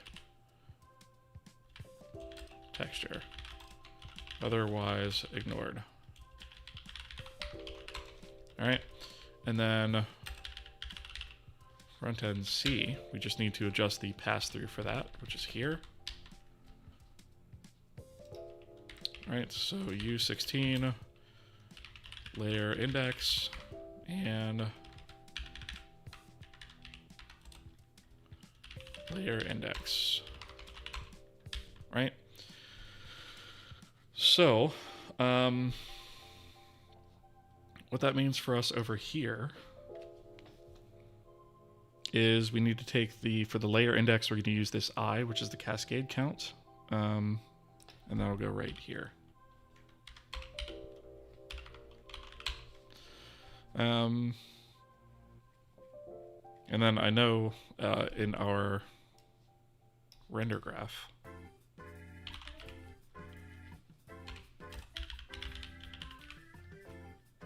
we have ads coming by the way in just a minute.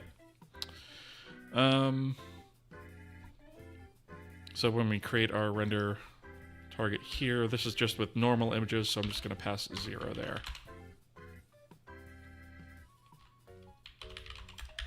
Let's just build real quick. I know this is not quite ready to go yet, but I just want to kind of get an idea of what, if anything, we broke.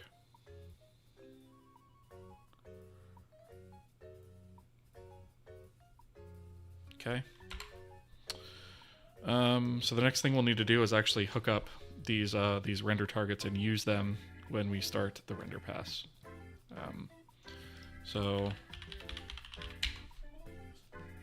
And we have ads. So we're just taking a quick ad break.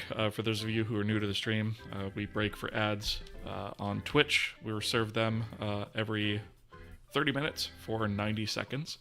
So we just like to take a quick break for that, just so that nobody misses anything. I know over on the YouTube side, ads work a little bit differently for you guys over there. But, yeah.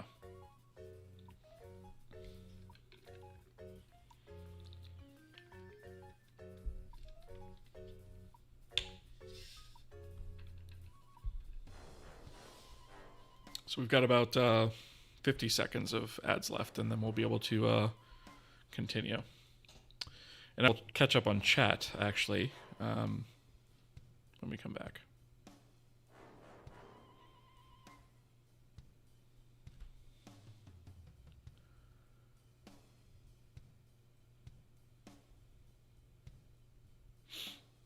So we've got about 25 seconds left.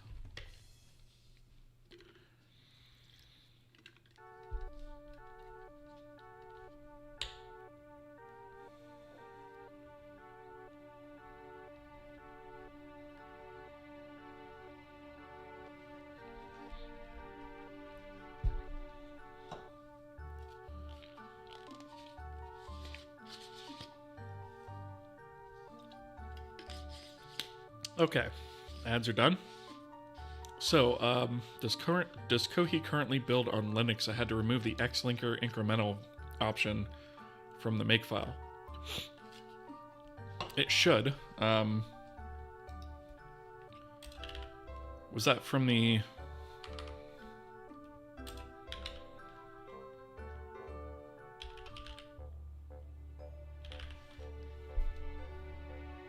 Should only be the Windows version that has that.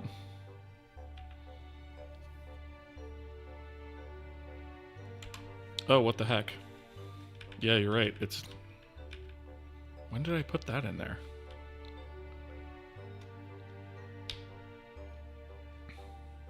That should be under the Windows version, not the Linux version.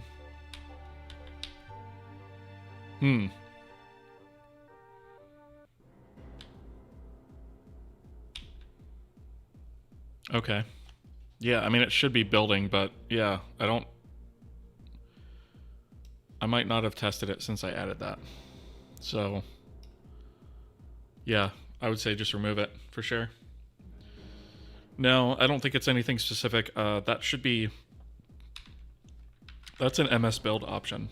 And so that's just sort of to force Clang to like pass that through. But yeah, it shouldn't be on the Linux version. I'm not sure why it's there. I know in the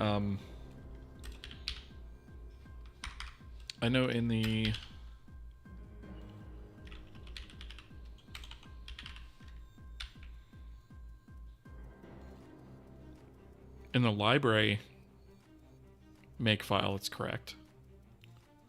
Right, it's only there for Windows.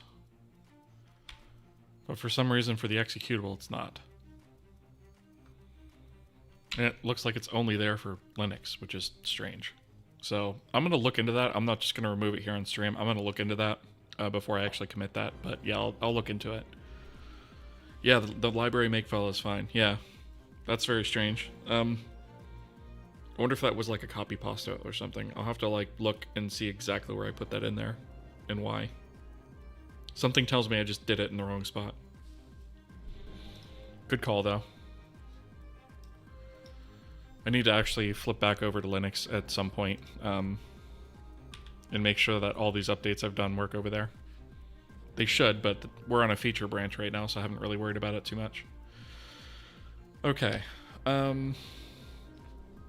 So with our execution, we are no longer going to be doing this. But what I'm going to do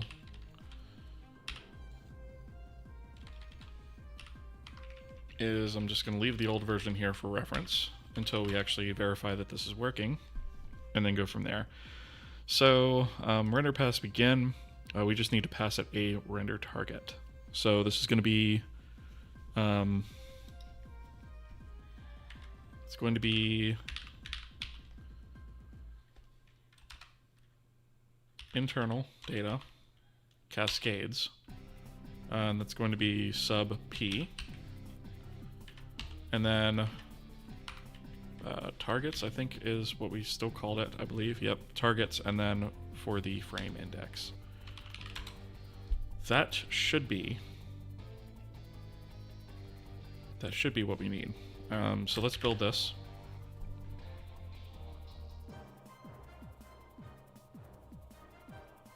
Okay.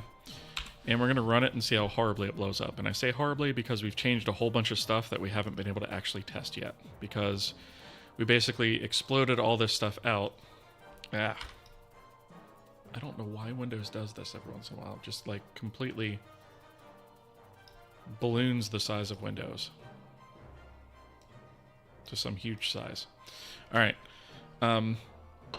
So we've made a whole bunch of changes around descriptors and uniforms and all kinds of stuff. And we haven't actually verified if any of this stuff actually works. So, yay. Let's try it. Okay, I can't say I'm surprised it crashed.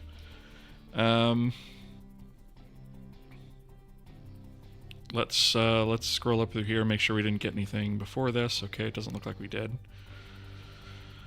All right, so VK image view create info, image view type. Okay, this is for the shadow pass color texture. Layer count 4 must be 1 when using. Oh, I didn't change the image view type. That's why. I didn't change this. Okay. All right, so in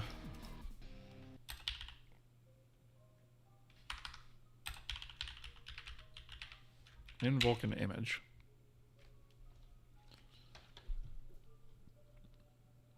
when we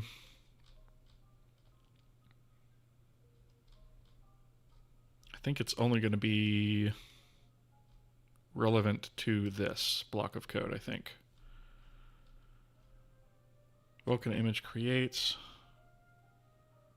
That's the image view creates.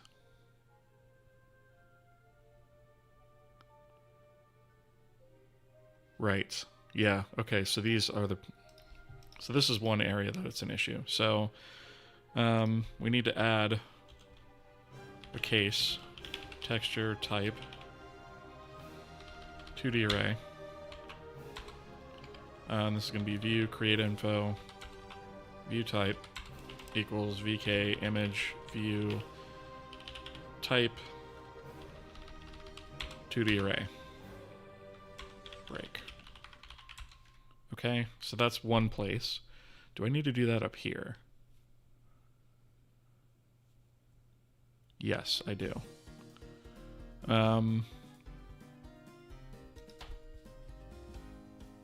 So I think this needs to be case texture type 2D array, right? And we're basically just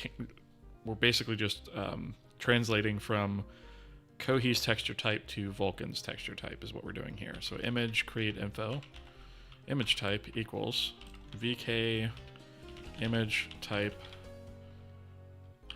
2D array. Wait, that's view type.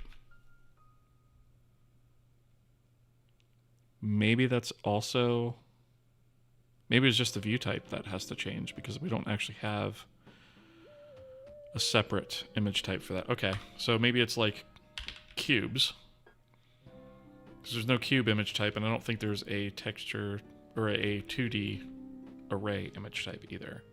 So this probably just belongs here. Intentional.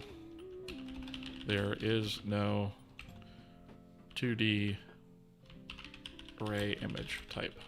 Right? It's a view type, but not an image type. Okay.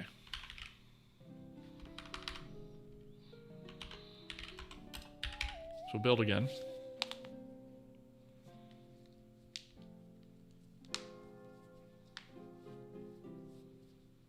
Windows is super goofy sometimes.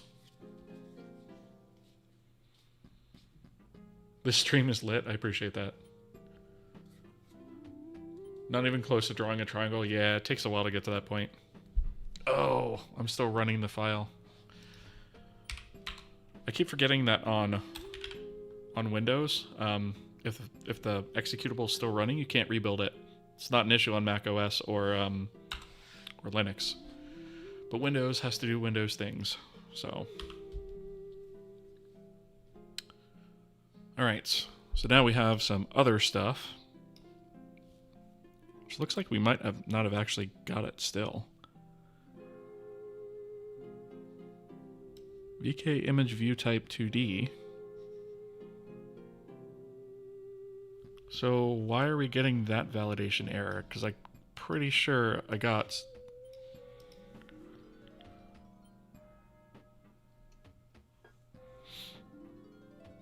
I'm pretty sure that I got this. If it's 2D array, we set the view type to that. Neural Freak, thank you for the Prime subscription. I appreciate that. Thank you for the support. Very much appreciated. All right. So we have... This is bleating about...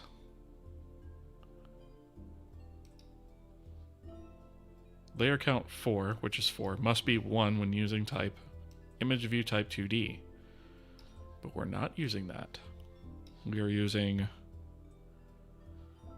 2D array, which is what it says it wants.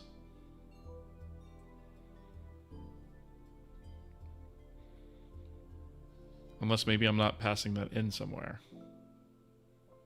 Oh, wait a minute. I might not actually be.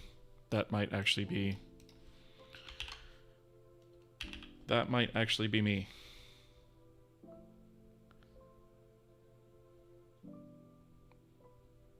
So we're creating a writable texture here.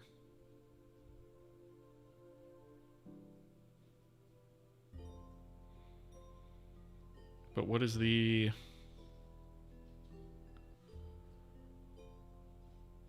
We're creating an array size for that.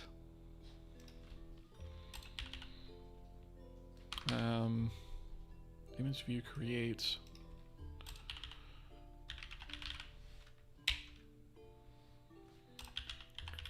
Create writable.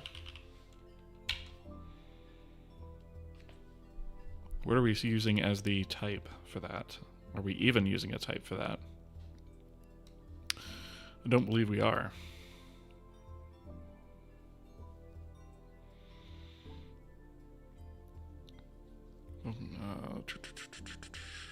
Type.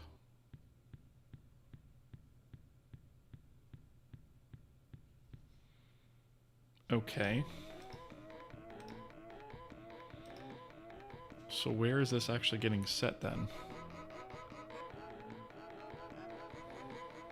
We're not actually setting it.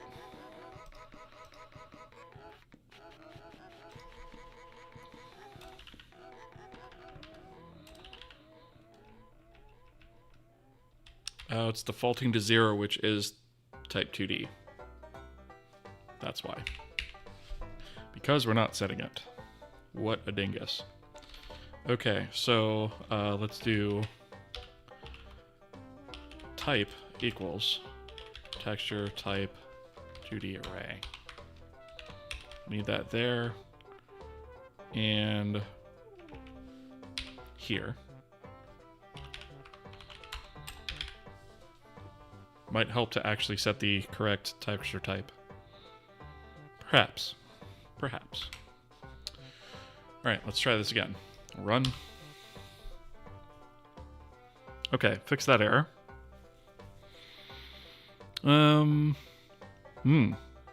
Set debug name. Where the heck is that happening from? Oh, I bet I know where it's happening. I bet I know where it's happening. That's going to be in VK image. Because we messed with the view creation, right? So, and I bet we're creating a, yep, there it is right there, right? So, what this is doing is it's assuming that view, right? Which is not correct. It needs to use this view. So we need to use out view instead.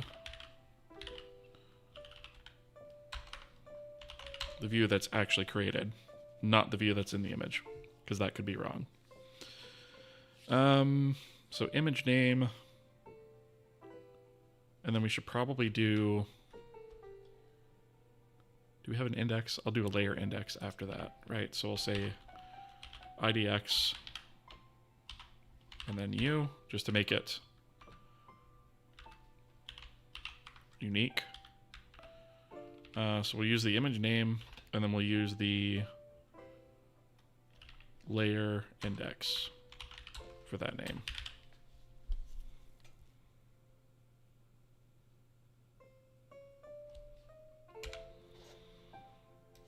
All right, let's run.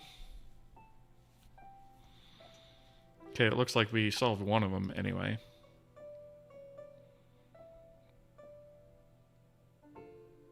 Still dealing with a null handle here somewhere. Okay.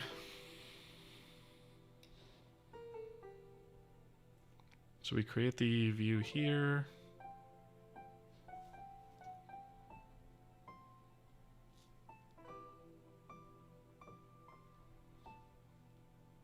Out image name. Okay.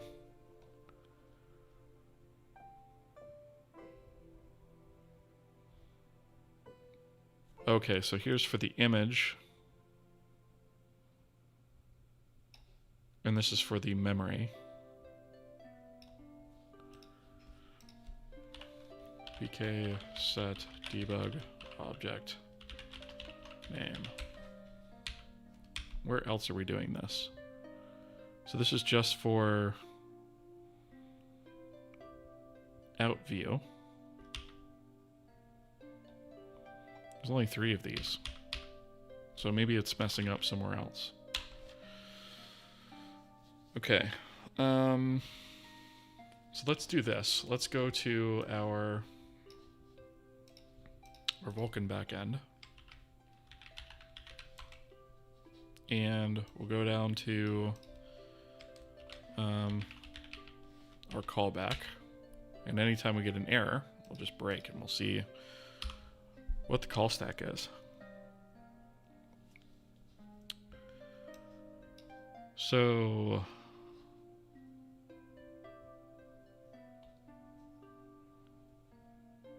image view create.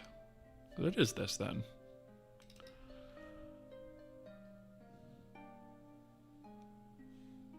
Well, that's certainly not null.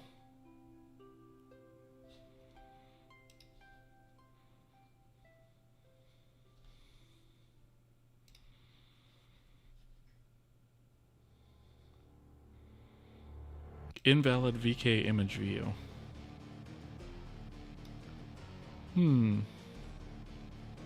If object type is not unknown,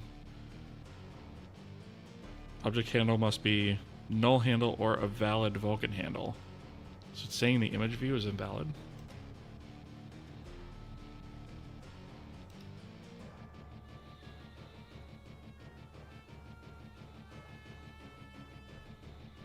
So our layer view,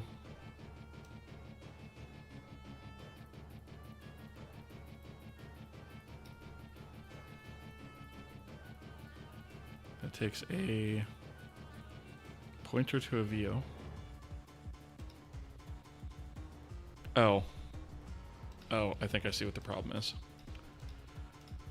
I think I have to, since this is a pointer to a view, and the view itself is a pointer, I think this needs to dereference that.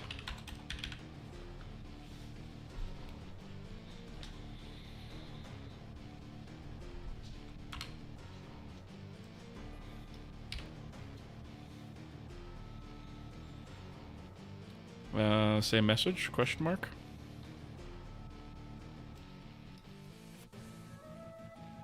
Yeah, no, this is different. Okay. This is a different error message. I'm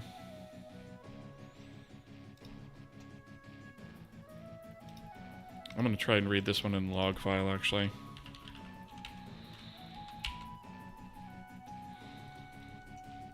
All right, sub-resource range. Okay, so this is Shadow Map Pass 2048's index 0 color texture. Create image view. Sub-resource range base array layer plus layer count is greater than the array layers when it was created, greater than 4. If sub-resource range layer count is not remaining layers. Image is not a 3D image created, blah, blah, blah, blah, blah. Or view type is not view type 2D or 2D array. Layer count must be non-zero, and sub-resource range base array layer and layer count must be less than or equal to. Okay, so maybe it wasn't base layer count that I need. That's what I'm getting from that. It's not base layer count I should be setting. Or base array layer, right? It should be... It must be something else. Let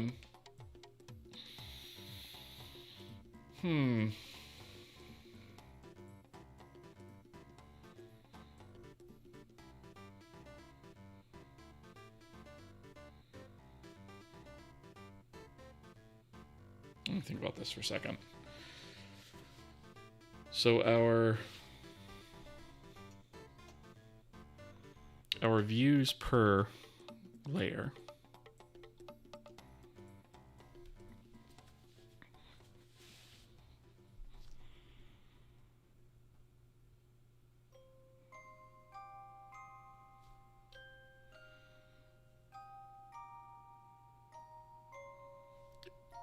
as far as the... Oh, maybe the layer count has to be 1.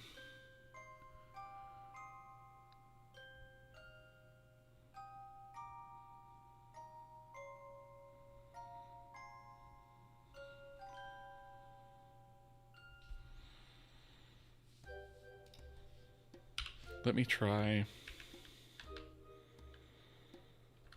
So if this is... You know what? I'm going to do away with this because this is kind of ugly. Let's do view create info sub-resource range. For the cube, layer count is going to be equal to 6. For the 2D array, actually let's do 2D. View create info sub-resource range layer count is going to be 1. And I'm thinking this might also have to be 1.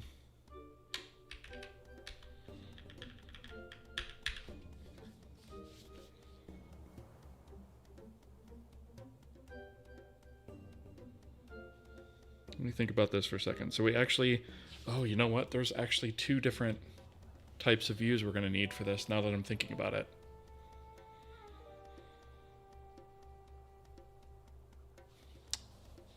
I didn't take something into account, and I think that's partially what I'm running into. So, all right, let's consider for a second. Let me get rid of this, right? Because I think that's pretty solid. All right, so if we have an arrayed image with multiple layers, right? 0, 1, 2, and 3. We need a view for each one of these guys. That's what we're doing now. But we're also, when we go to sample this in the shader later, we actually need a view that takes in all of these, which is not currently what we're doing. We're either doing this guy or this guy. So we actually need to change this up a little bit more. because we always technically should be using the base view.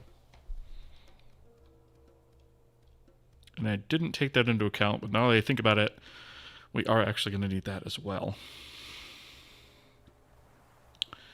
So,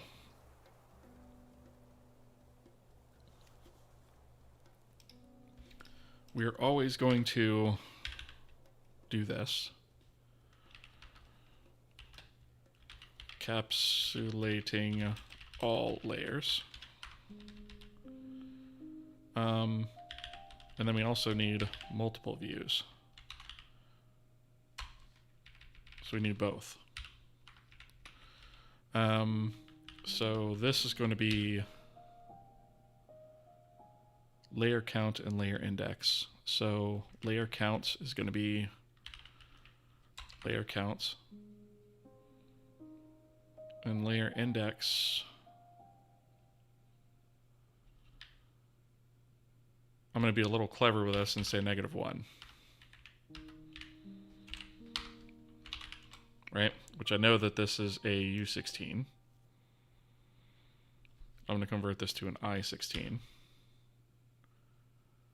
Of course, that's technically reducing the range that we can have. So maybe I'll just change it into an I32. Just so that we don't reduce the range there.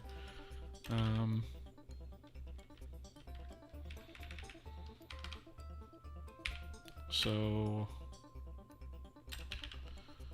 Vulkan image.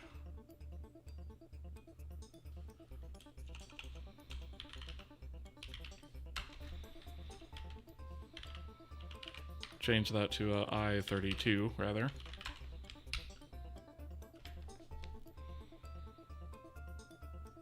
And we'll treat this differently based off of that.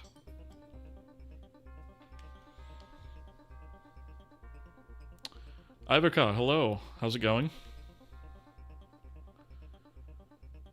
Hair Dingens, hello. How's it going? Good to have you here. Good to see you.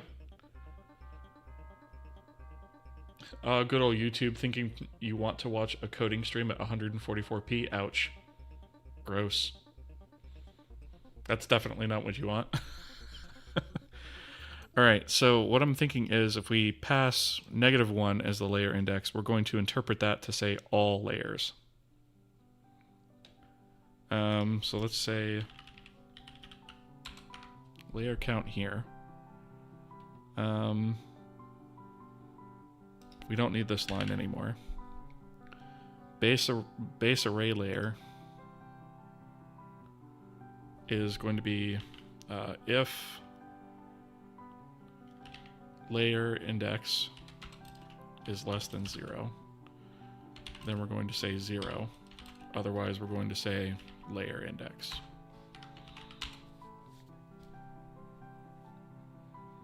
Level count. Base array layer. Let me view, create, info, sub-resource range.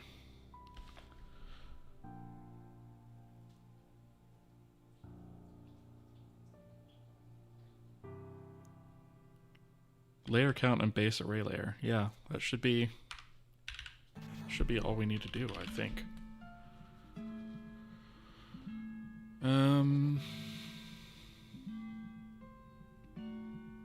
Base array layer. I'm not sure if that's 100% correct, to be completely honest with you. Alright, so this is basically saying encapsulate all layers, and then this is doing per layer. And we should have both. And then there was some logic in here where we're checking the view.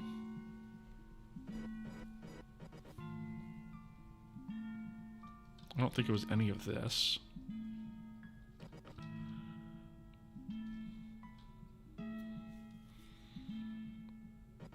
If layer view is a view, okay.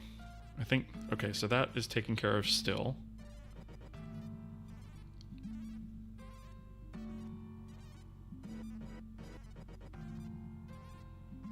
I think this may have been in the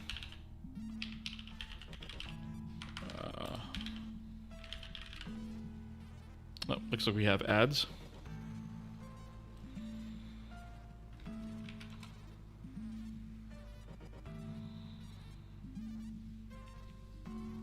So for those of you who are new to the stream, every 30 minutes we are served with 90 seconds of ads from Twitch. I know on the YouTube side ads work a little bit differently over there, but basically we just don't want anybody to miss any content because of ads, right? So the way we handle that is we just kind of pause the stream for those 90 seconds as the ads run through, and then we pick up where we left off afterwards.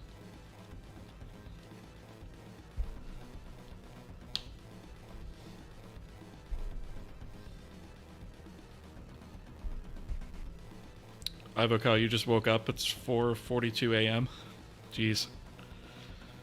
Yeah, I'm good. I think I finally figured out that kohi implementation. So I know that wasn't working yesterday, but I think it's working today. And also I think I fixed the TTS, so should be good on both of those fronts. Yeah, it's 10:45 for me as well.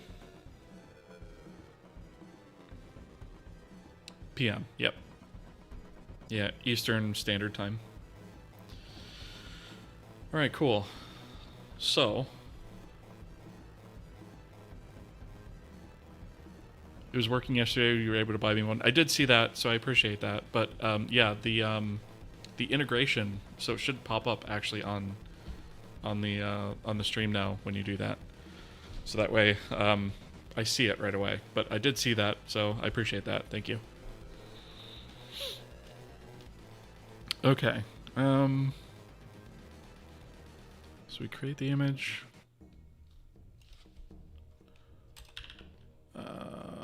Target, create.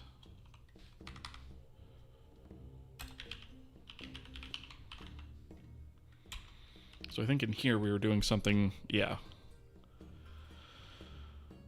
So the render target.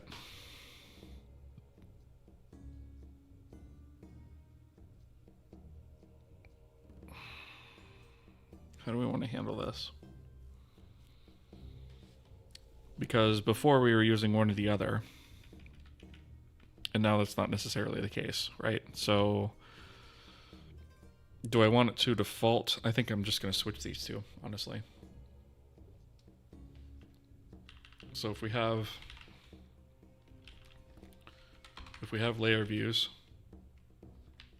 use that. Otherwise, use the internal view. That way,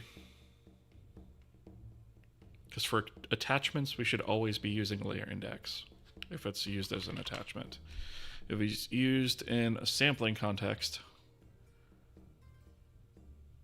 then we should use this one, which is the one that everything is going to default to when rendering anyways. So that actually should work out pretty nicely. Let's try and build this and run it again.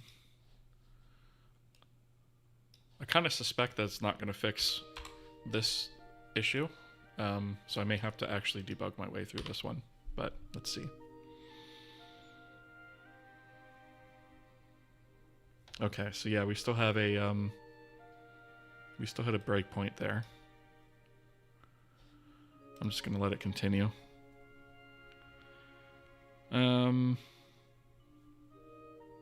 Actually, you know what? Let me not do that. I want to trace that back.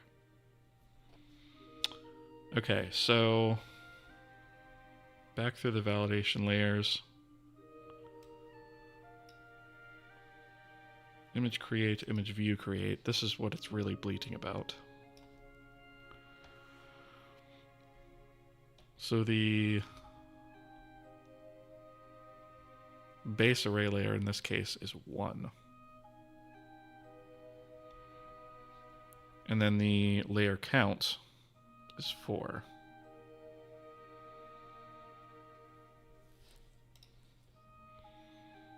So let me think about this for a second. So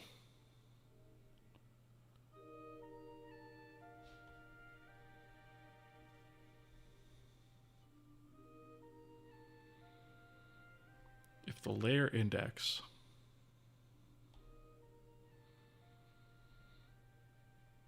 Oh, the layer index is actually 1 in this case.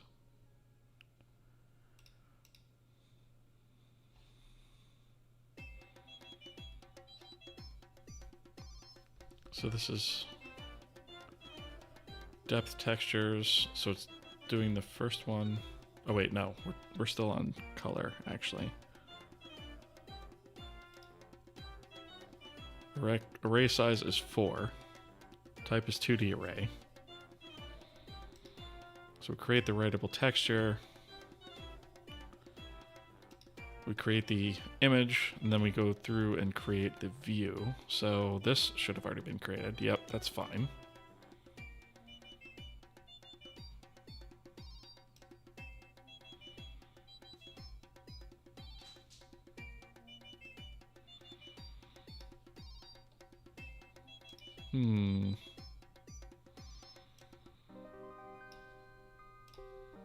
So the error that it's giving, if subresource range dot layer count is not vk remaining layers.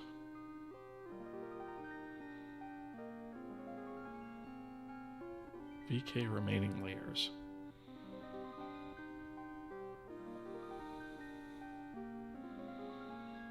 Layer count must be non-zero and subresource base array layer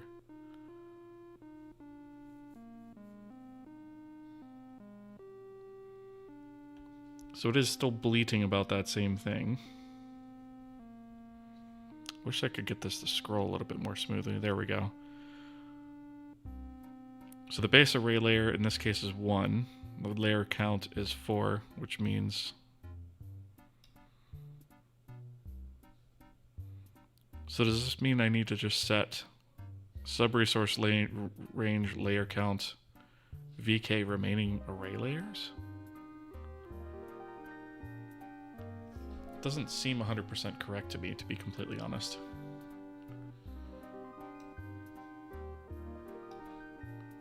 Let me think about this for a second. So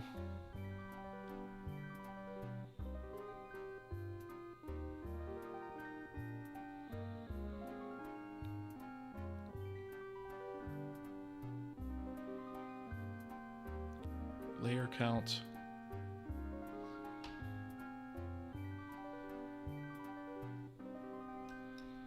What did I set to?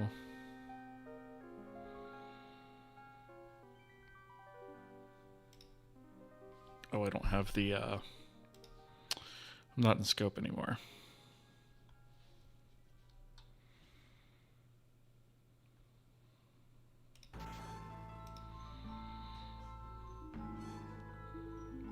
So we are a 2D array.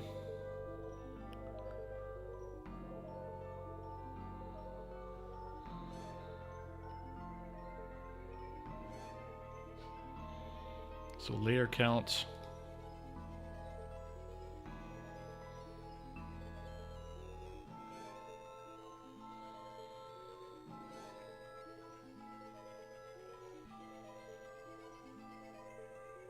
So as I'm iterating each one of these,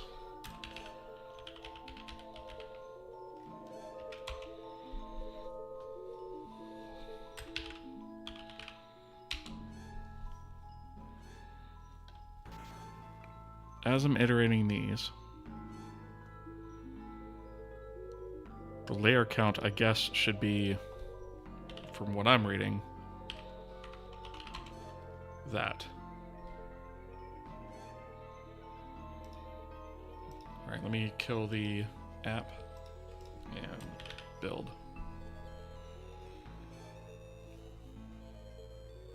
Yar bongos! Diamond, good evening. How's it going? Good to see you. Glad to have you here. All right.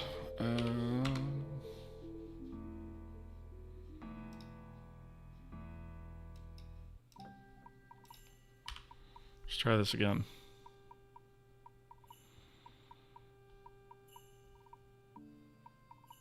Okay. So that seems to have actually resolved that issue anyway. Let's see. So this is in render target create. Render pass. Internal data is nothing.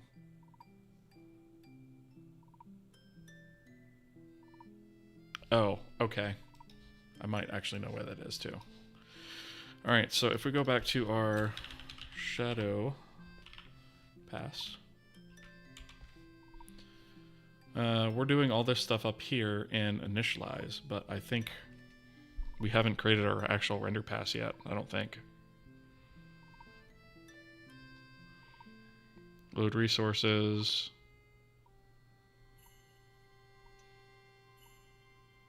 Viewport create. Where is the... There it is. Okay. So all of this, the textures can stay there. But the...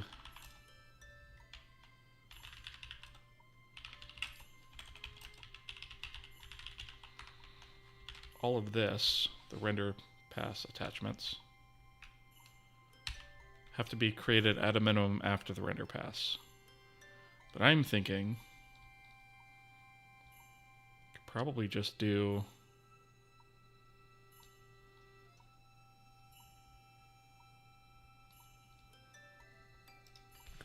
it super late in the process.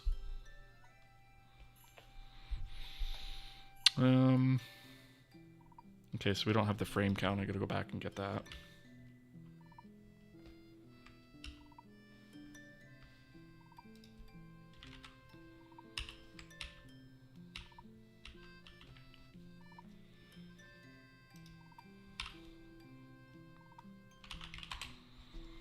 Okay. So maybe that is what we need to actually do.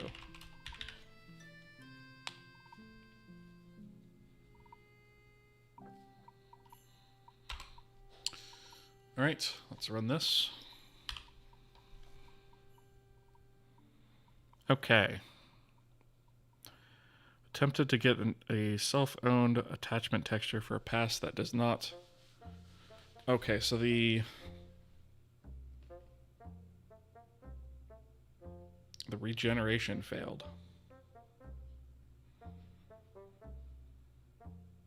So that might be something that we want to adjust in the render graph system.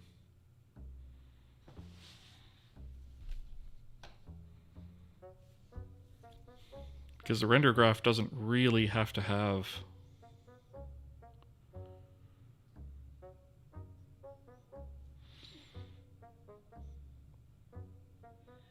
Well, it's easy enough to hook up, I suppose. All right, so... Which one did it want? It wanted attachment populate, which is just this guy here. So I guess we could just uncomment this guy.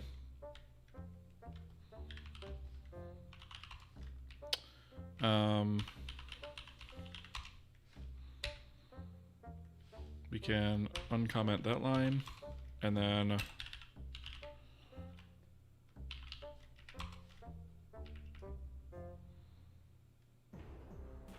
attachment populate.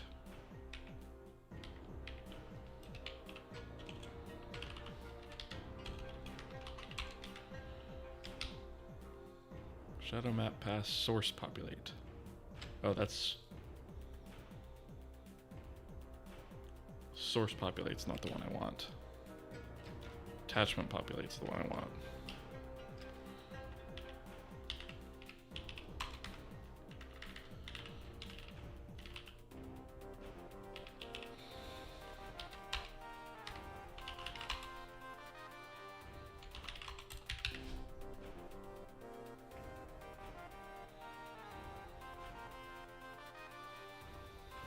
Right, and then down here, these don't matter anymore.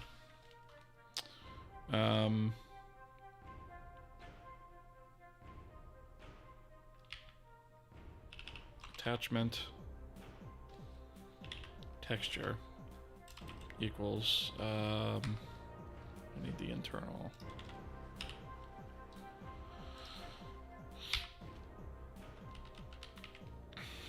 Internal data, color textures.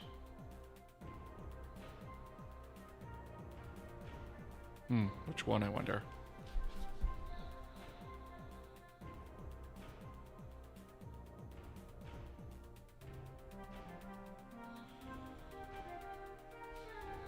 Do we have...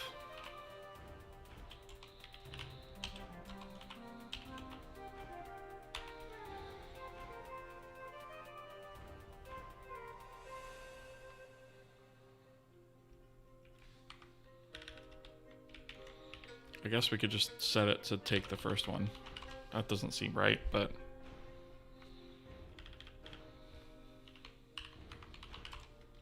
we'll see if it works, I guess.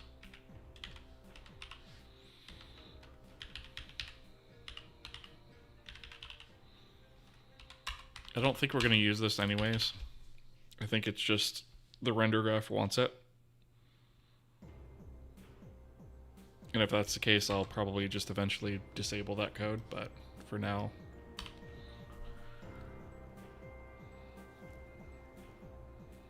Okay, creating default texture. So what is it deleting about? The array layers thing again.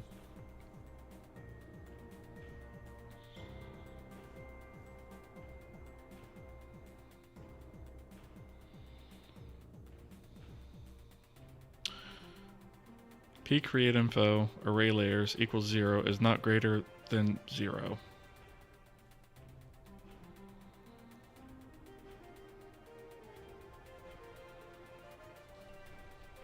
Okay.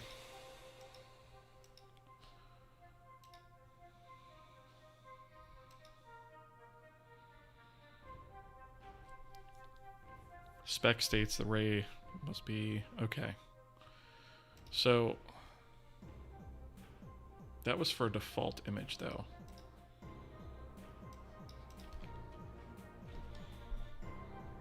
So if we're creating a default image, that would be a 2D texture.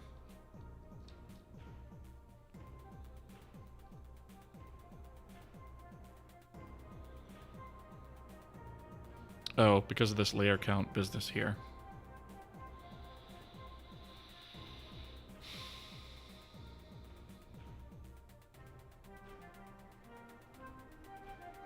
So why is layer count 0?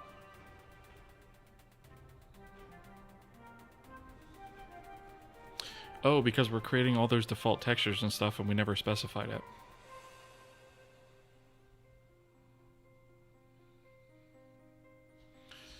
Well, I suppose what we could do is we can say if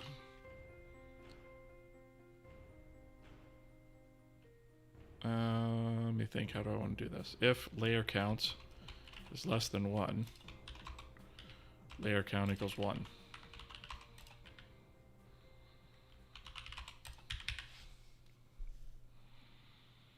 Now let's fix that on the way in for any textures that don't actually define that, because I don't want to have to go through the entire code base and define that everywhere.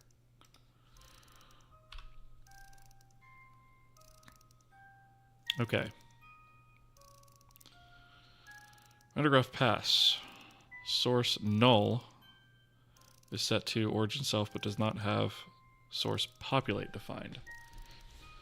So apparently I do need them both. That's why I didn't delete it, because I was afraid I might.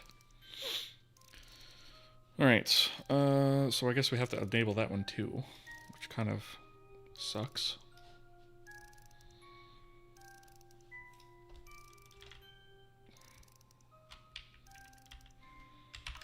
But, so let's see, source, if it's depth buffer.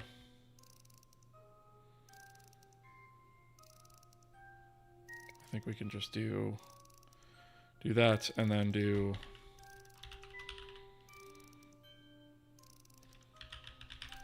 color buffer.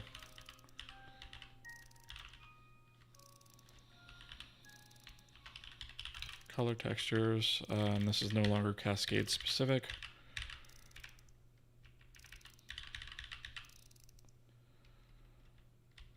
And then everything else is rubbish.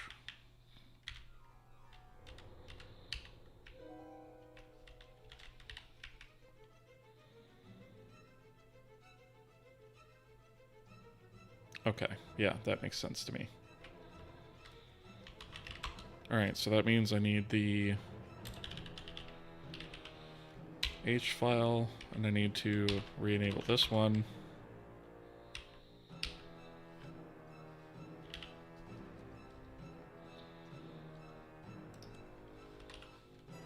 Self source populate equals shadow map pass source populate.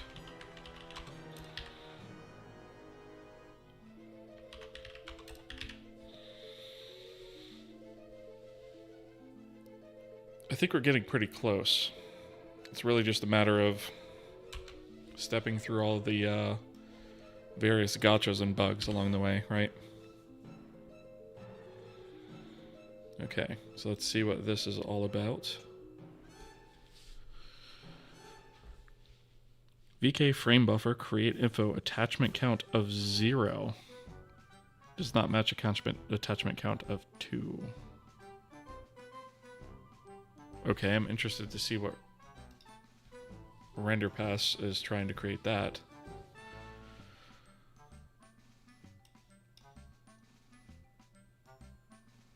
Vulkan render target creates shadow map pass load resources.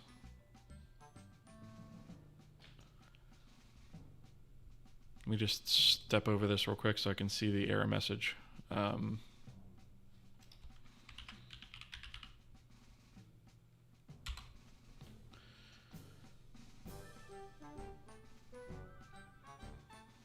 Attachment count of 0.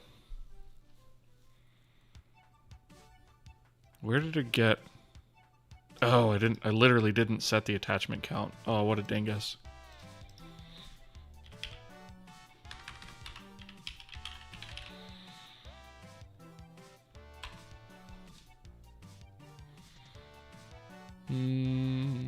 Let's see.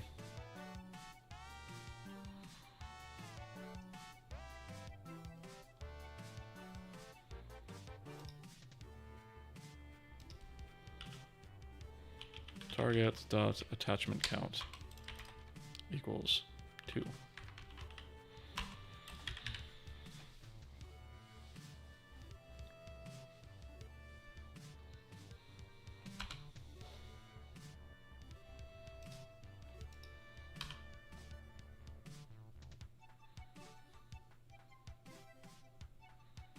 I feel like we're getting a little bit further every single time, right?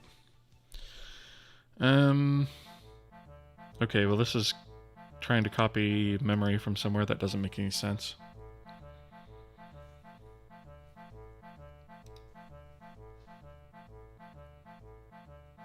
Nice. It's trying to copy memory to a null pointer. That ain't gonna work.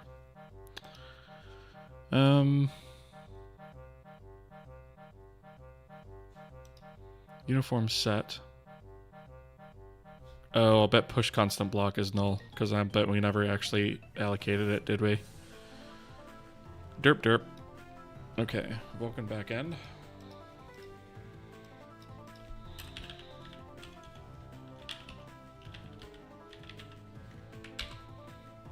And then we have local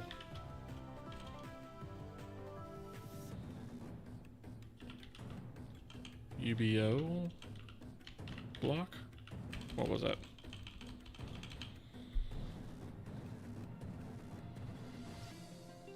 What was that called? Local push constant block. Local push constant block. Actually, local push constant block. Yeah, those are the only two references to it. ones that actually use it. I don't actually allocate it anywhere. So that's neat. So let's go to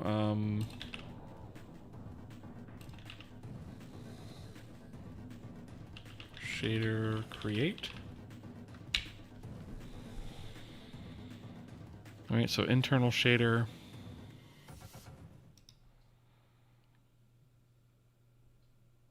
I guess this is kind of where it makes sense to actually do it. So internal shader push constant block equals k allocates. Size is just going to be 128, right? 128 bytes. And I'm going to tag this as renderer.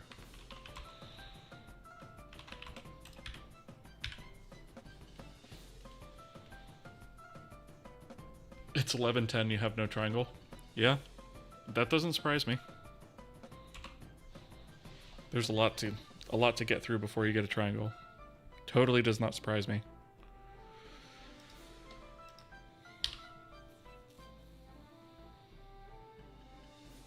Ooh.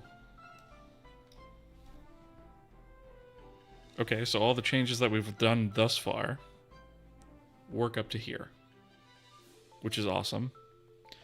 I don't think I saw any errors in the console. Oh, yep, there is one. Okay, so required shadow map 0. Source not hooked up to scene pass, creation fails. Okay, so that's a configuration issue. Okay, so the shadow map pass is not going to run. That's why this runs, because we're not currently using that. Okay, we're getting validation on shutdown. I don't really care about that right now. It's probably stuff we're just not cleaning up, right?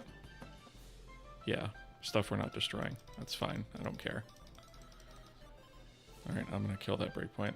That's probably all those, yeah, it's all those frame buffer objects that we're not destroying. So we can circle back to that once we actually have this working. Okay, so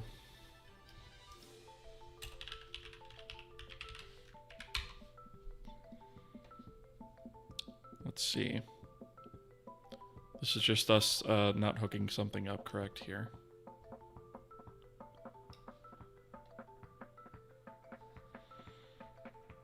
Color buffer.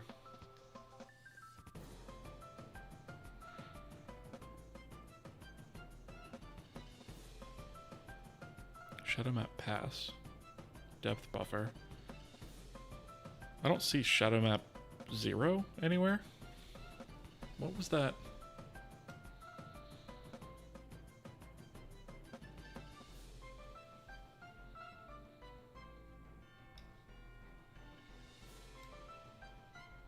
Right? Shadow map, required shadow map 0 source not hooked up to scene pass. So it's the scene pass.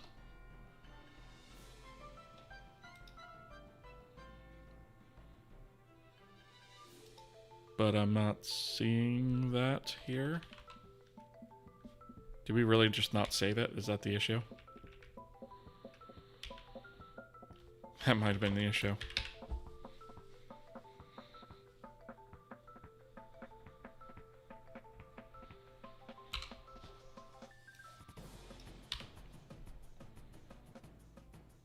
Nope, I saw it again in there. Shadow map 0 source not hooked up to scene pass. Okay, so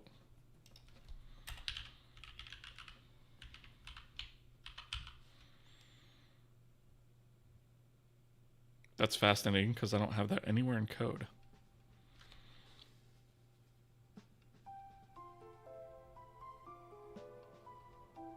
Oh, right. We probably actually didn't change the scene pass itself.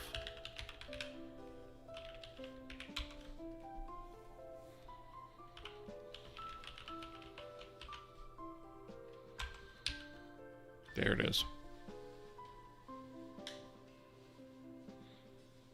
There it is. Okay, we got ads.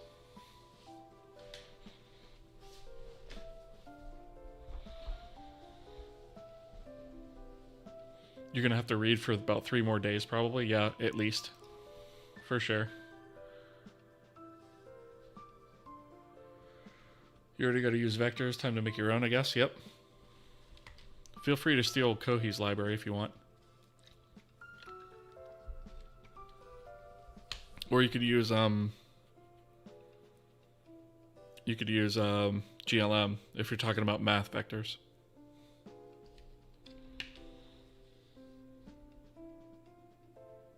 You'll suffer. Okay, fair enough.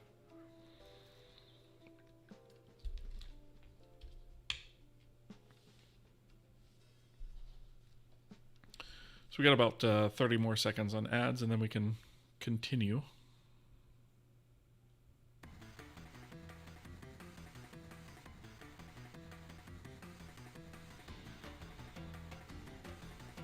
It's Thor's hype train song at this point.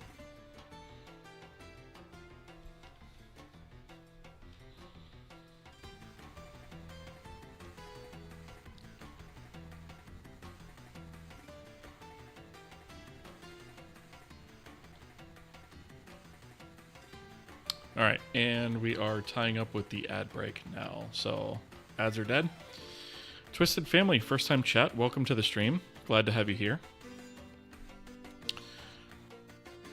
So, all right. So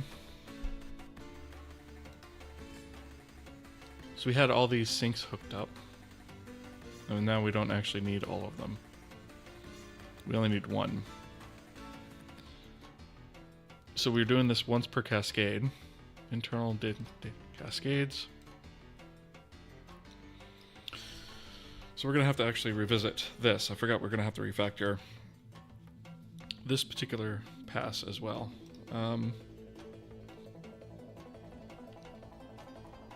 So let's see. Cascade. What is this doing? I think this is just looping through all of our sinks, trying to hook up sources to those sinks.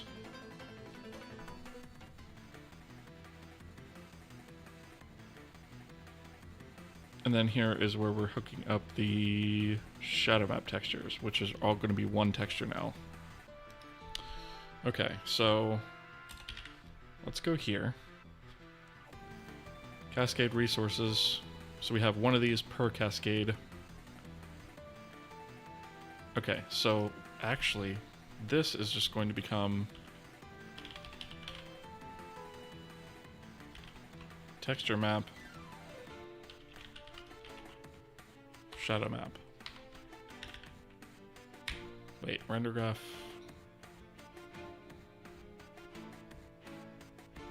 Wait a minute, let me think about this for a second. So we need shadow map sources. That should just be singular now.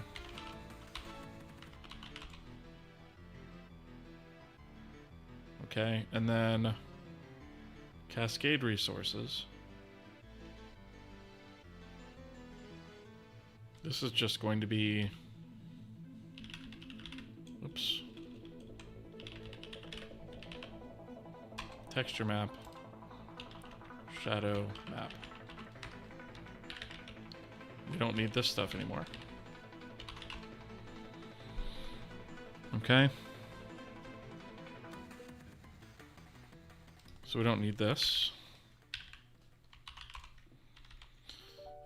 This bit doesn't need to be in a loop, so we can get rid of that.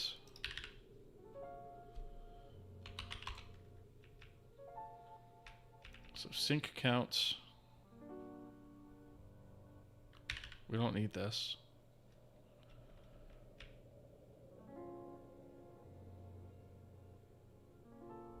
Make sure the current sync has a source hooked up to it. So the sync name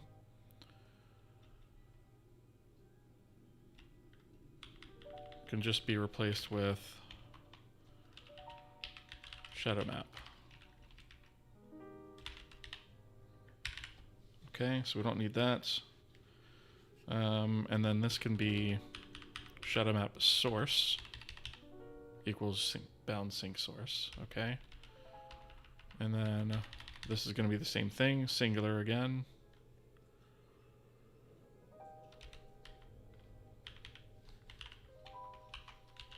shadow map.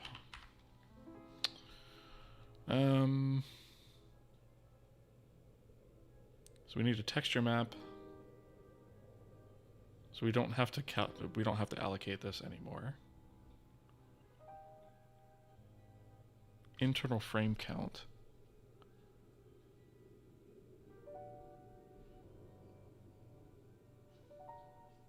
Oh, so that should be an array of 3 then.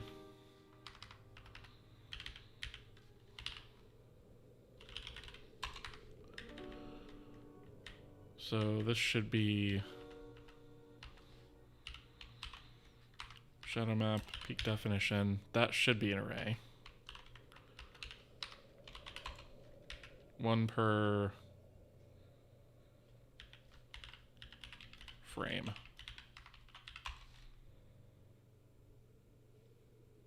That seems unnecessary. Why do we have one of those per frame?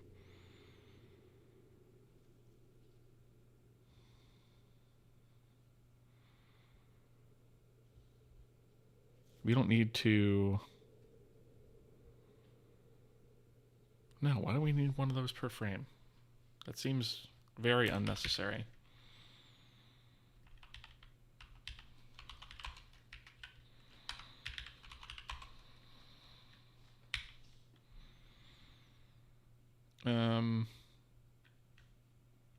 Okay, so let's just do one of these. I don't see why we need 3. And then we'll call this internal data, shadow map.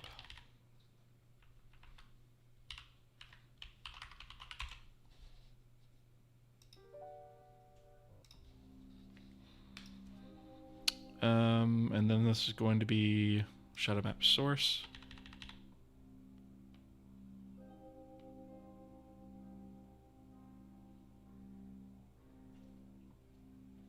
Oh, that's why.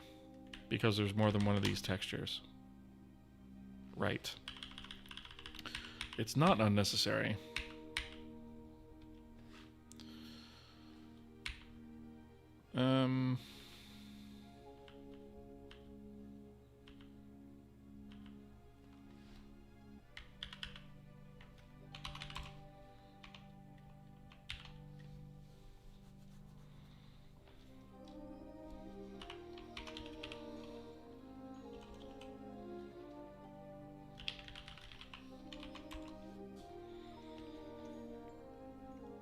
Okay, so this should be shadow maps times frame count. This will be internal data, shadow maps sub I.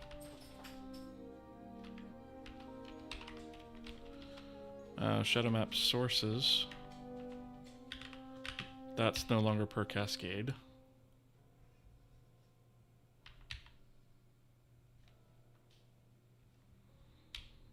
Okay.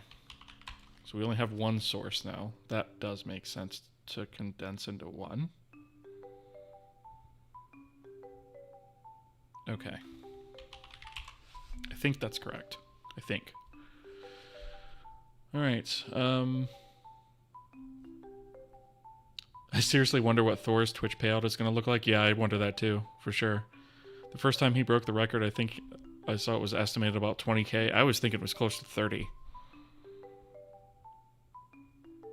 He's worked like crazy for it over the last 6 years. Yeah, absolutely he has. He deserves all of it, for sure. Yeah, the dude's got some crazy work motivation and ethic. It's pretty awesome. Okay. Let me build this.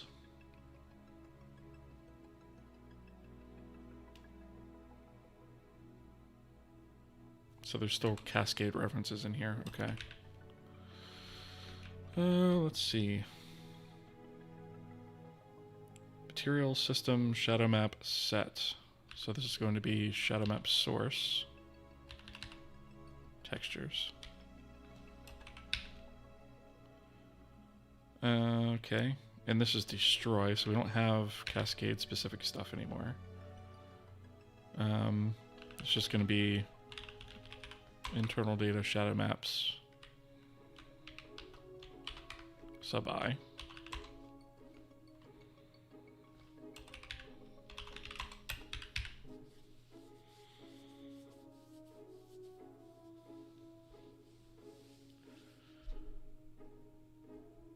Nicola, hello. How's it going?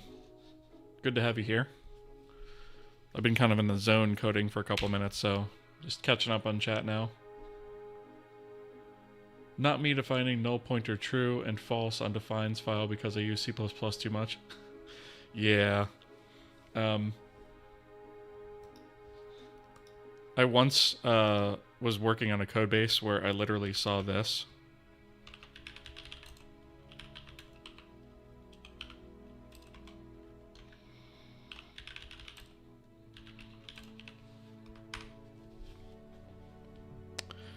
Yeah.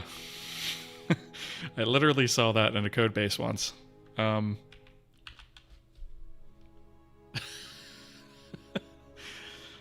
yeah, it's one thing to do it on accident, but the entire code base was coded around that. It was gross, to say the least. I guess somebody just did it as sort of a... I don't know if it was a prank or what, but... yeah, that was intense to work on. Can't really say much more than that, unfortunately, but...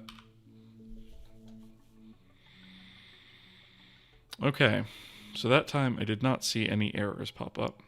So I'm hoping our pass was good. So we have our window running here. I don't have a lot of faith in this, but I'm going to load up the scene and see what it does. Massively poop itself is what it's going to do.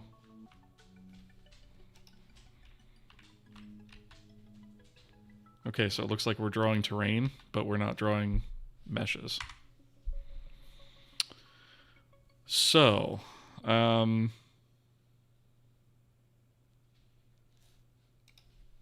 parse this, I'm going to have to open up the console.log and see what is going on. See what errors we're getting thrown. Let's do this, right? Because it's mostly just it's probably going to just be the same error being thrown over and over again. Okay, so cannot bind instance invalid ID. That's interesting. That might be where the fallout from the rest of this crap is coming from. So terrain instance frame 0.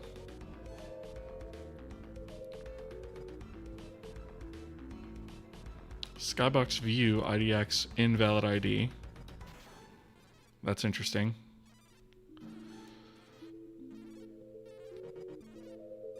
Descriptor set, blah, blah, blah, blah, blah. And binding number 1, index 0 image view is type cube. But the op type image has dimension 2D array 0, which is just the texture 2D.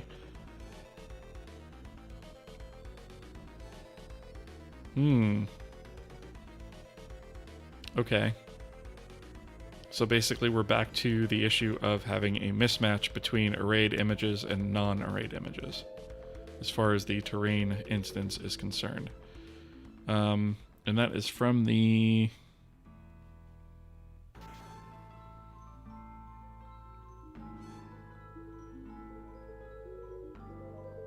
these are all the image bindings.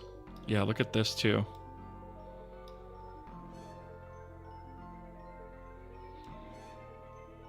So, shadow map, pass.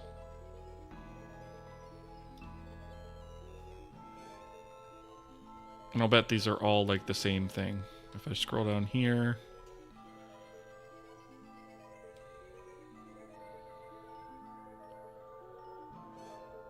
Yep, it's basically complaining that the sampler size, the sampler type that I'm accessing in the shader doesn't match what's configured. Okay, so that is interesting. I'm just gonna, for completeness sake, scroll down a little bit more and see if this is all the same stuff too. I think it is. Yep. Yep, it is. Okay. So let's tackle this one shader at a time. Let's go to the terrain shader.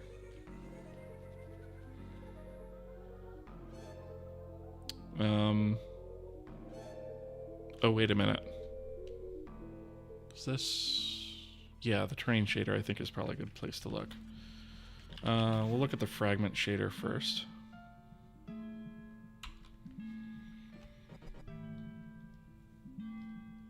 Okay, so we have our bindings here. So I'm going to open that over here, and I'm going to open the configuration for it over here. So, terrain, shader config. So, let me just make sure I'm not behind myself here. All right, there we go. So, our uniforms here. So these are set 1.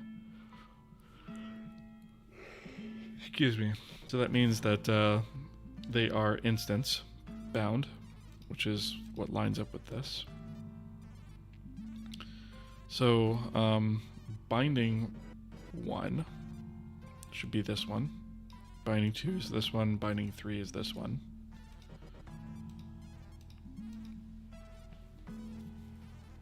So we have sampler 2D arrays here. So that looks fine to me. Sampler cube is this guy here, and that's not an array, that's just a singular one. So that should be fine. As far as our uniforms go, we do have UBO properties here. So our instance UBO is terrain properties,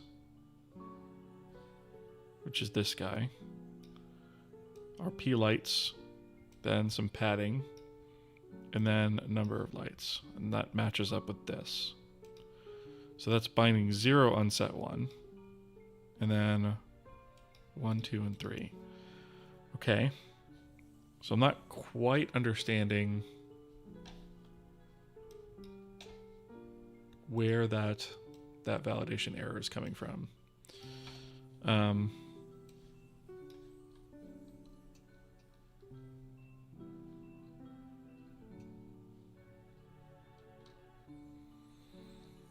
Where was that? Here we go. All right. So let me catch up here with chat. If I can resize the dang window. There we go. All right. Been missing here for a bit. So what are you working on? So currently what I'm working on is basically just bug fixing all the issues that I've come up with my refactoring of the way that descriptor sets work, specifically around arrayed descriptors at the moment. So I'm just kind of fixing the errors one by one as they come up. So we can run it right now, but we can't really load a scene because it kind of flips out. And I think it's because our bindings aren't quite right for our samplers, is what is essentially happening. Does your day job have anything to do with graphics? A little bit, yeah. So that is mostly WebGL based work that I'm doing there, in conjunction with other just general maintenance of application. Web applications, but yeah, it does have to do with graphics. I touch graphics a lot there. Yep. I literally have some code like that defining true and false, but before C99 there was no bool. Exactly. Yep. DexBR, thank you so much for the follow. I appreciate that. Oh yeah, I forgot to ask, what do you think about the progress I made? Need any tips on where to go next without let me reread that. Any tips on where to go next with making a game engine without making a game without a game engine? Probably what I would do is definitely come up with a list of all the features that you want, right? And then from that feature list, build out a to-do of what you need to build to support each one of those features, and then just start working through them, right? And then you'll eventually wind up where you need to wind up.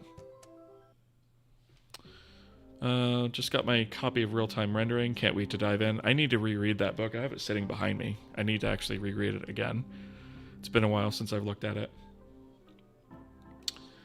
Let's see. Hello from Uzbekistan. Hello. Welcome. That's quite the distance from here. Let's see. Project organization-wise, would it still make sense to separate the engine and the game? That depends. Do you intend to reuse that code for more than one game, or is it going to be a one-off and then you just essentially rewrite an engine for your next game, right? Like, it really depends on that. Like, how much of that code do you want to reuse? Because you could just create the game and sort of create the engine as part of the game. That's kind of the old school way of doing it. That's how it used to always be done. So it really depends on how much of that you want to reuse. If you don't think you'll reuse a lot of it, then I wouldn't bother separating it out, if that makes sense.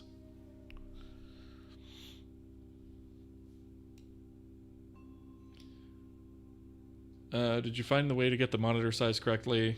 Maybe GLFW would help. So I actually looked at like SDL's implementation of that and a few other implementations, and nothing handles mixed DPI displays on Linux correctly using X. There's not a way to handle it 100% reliably. There just is, it doesn't exist. So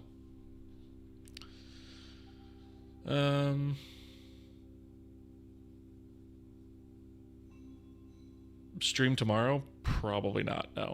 No, I usually only stream two nights a week, so it's usually Wednesday and Thursday night. And I normally don't go this late either. It's only because I'm actually off of work tomorrow, so I normally don't get to go quite this late. But yeah, I may be streaming during the weekend at some point, this weekend only, but that's not a guarantee just yet.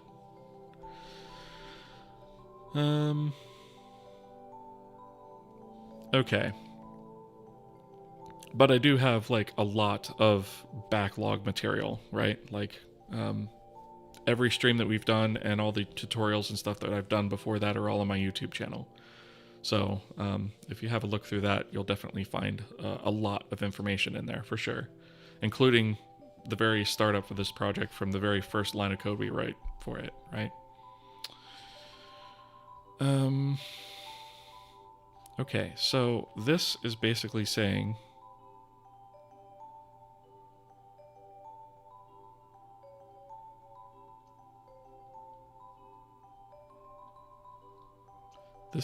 that we're using a image view that is of type cube. But the op type image is 2D, not arrayed.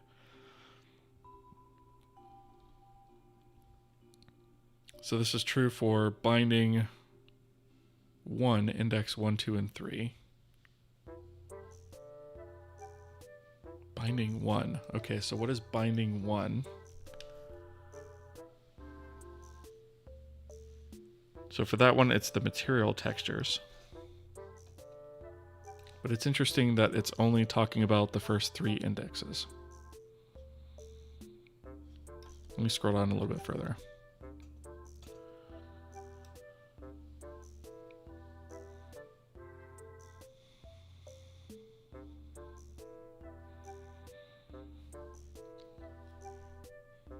Let's see. Where is the binding information? Yeah, okay, here we go. Binding 1, index 1, and 2, and 3. Why is it only going up to 3?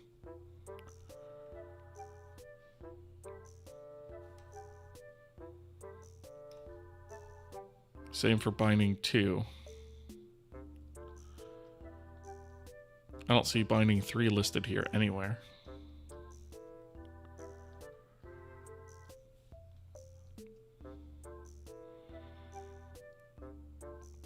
Binding 0 seems to be fine, so that's the UBO. But it's only talking about binding 1 and 2, and then indexed 1 through 3. Which is obviously not at all what we have. Because if we look at this, our binding 1 is 20 textures, essentially. Binding 2 is 4 textures, and binding 3 is a single texture. And we reflect that over here.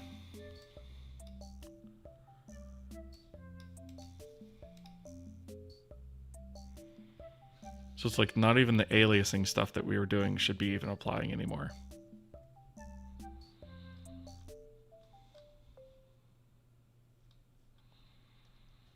I don't think we were doing anything over on the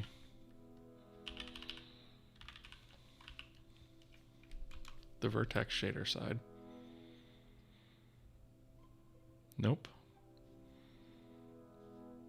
Set 0 binding 0. And then push constants, and that's it.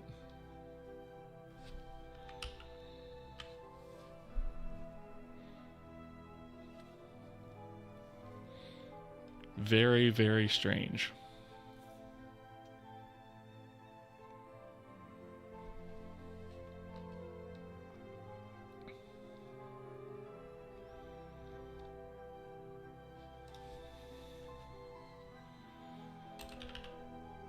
So, I guess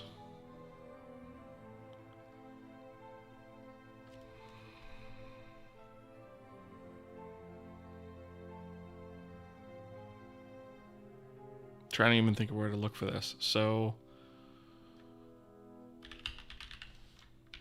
maybe we're doing something screwy in the back end.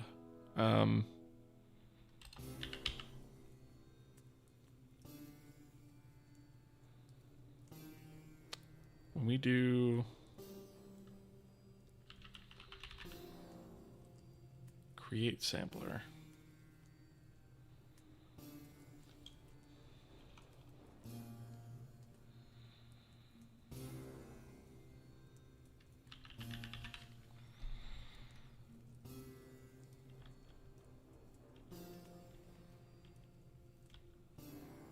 apply local, bind local. Is it initialize that I'm thinking at? Let's take a look at initialize. Because this is where we create some of our descriptor stuff anyway.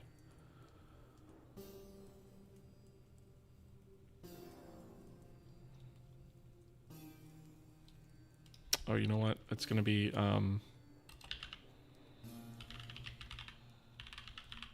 acquire instance resources is what we want to look at. Okay.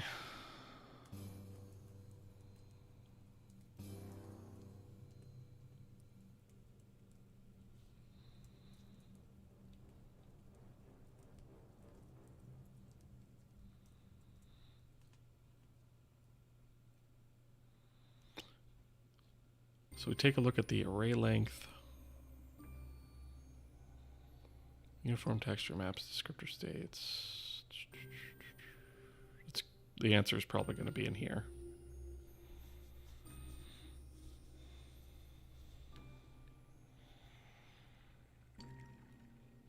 Descriptor set layouts. This is 1 per frame.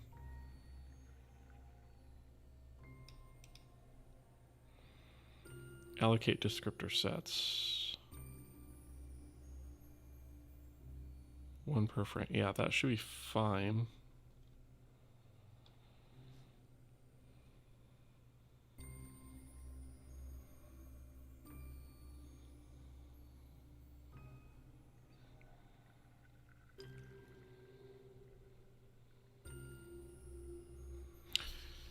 I may not figure this one out tonight, to be honest. I may have to come back to this one. Because I get to the point sometimes where I just have to kind of like pause and walk away for a minute, right? We have ads, speaking of that.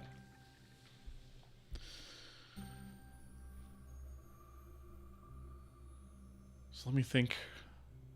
I'm going to think during the ad break.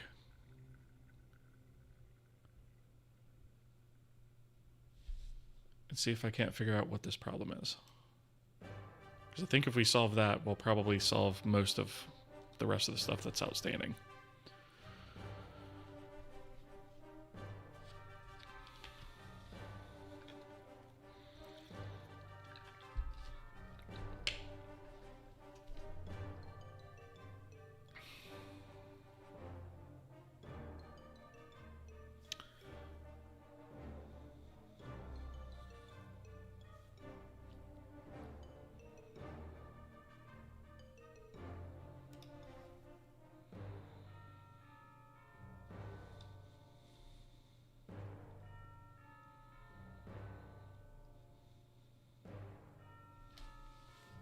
Got about 20 seconds left on ads.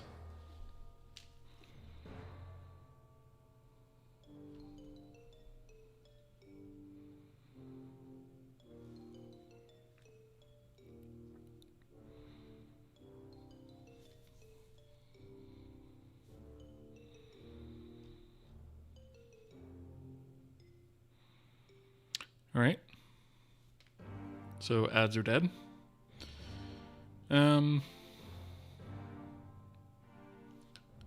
So just looking through this, we assign uniforms to each one of the sampler states.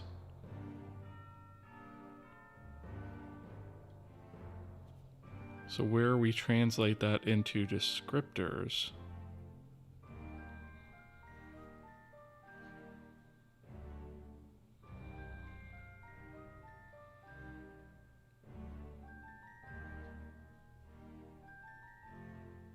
this would basically be it here, right? So index set description is going to be set up here.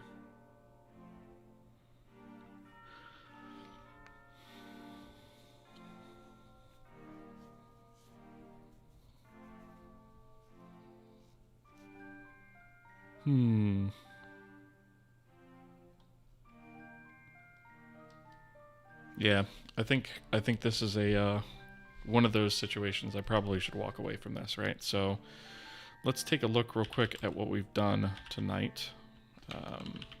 So these are the files that we've edited tonight.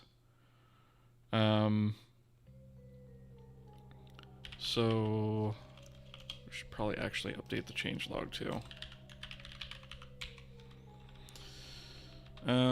So added support for array textures.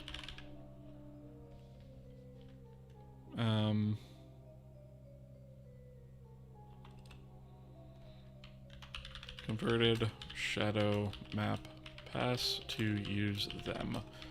Attachments. All right.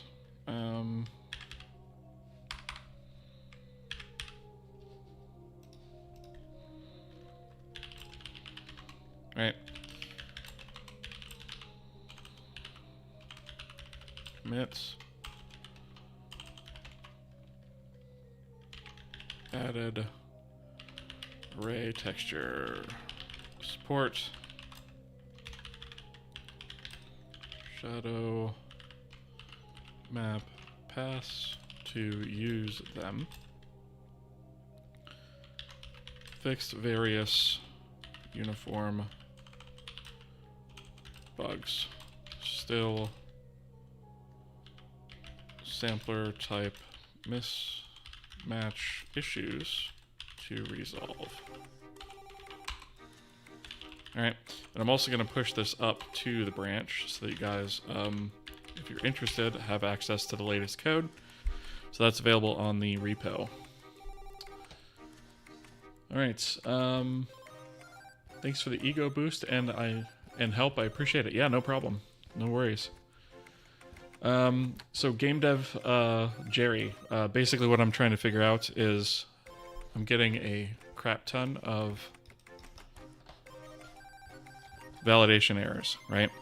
And I know what the underlying problem is. I'm just trying to figure out where it is, right? So basically it's bleating that our descriptors have a view of one type of image, right? So in this case, it's saying that we have a view of an image type of cube, right? Whereas the op image type that's set underneath the hood is just a 2D texture that is not arrayed, right? Which a cube is technically a texture array under the hood. And so it's basically saying that some of our bindings are just mismatched on that, right? And so what I would expect that to be is where we have this array of sampler 2Ds, like if they were used as sampler cubes instead, then, you know, I would just change this to cube instead of 2D, right? But I think it's the way that it's being referenced and or used. I'm not 100% sure yet. I haven't figured it out. It's probably going to be something stupid or something that my just tired brain isn't figuring out. But yeah, it's something along those lines. Because if I examine the shader code, like these are all texture 2Ds, right? This is the only one that is a, oh shoot, wait a minute.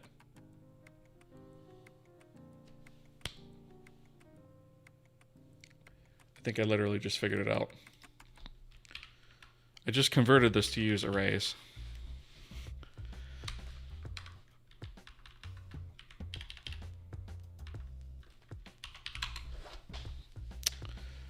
I didn't actually change the code in the shader to reflect that.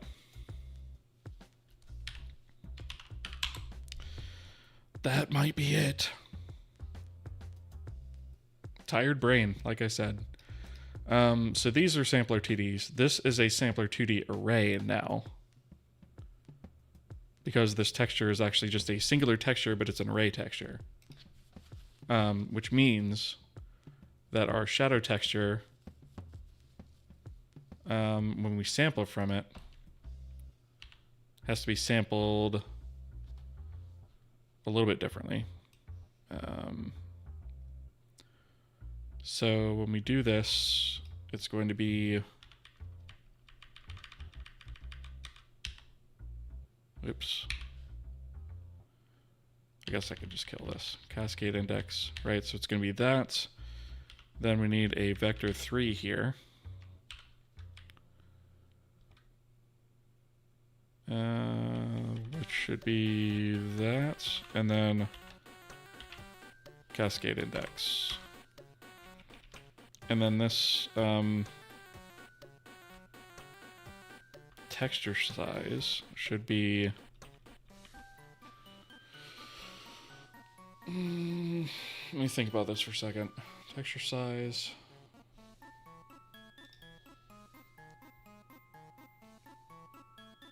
That one is going to be,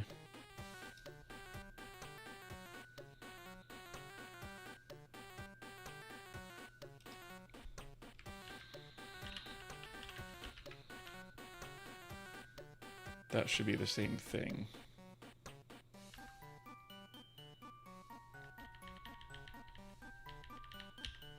That, I think. Right, okay. So there's that. Then we have this. This needs to be vec3.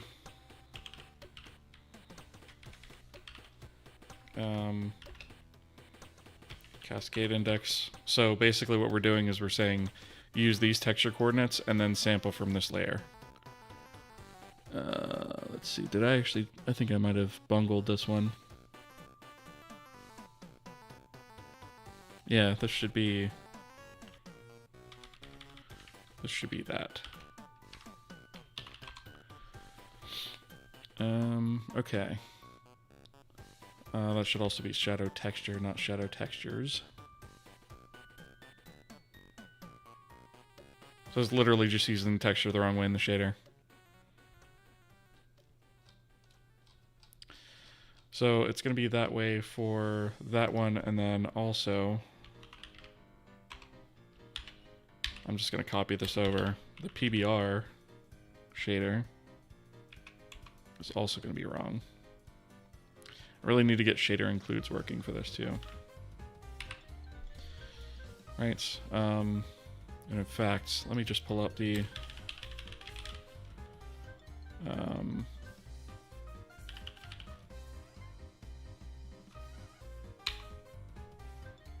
so I could literally just copy paste all this stuff instead of just copy paste both of these guys.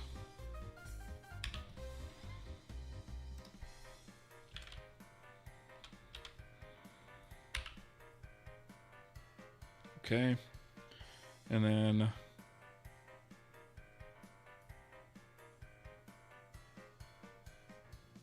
I think that might be it. Let me run this again.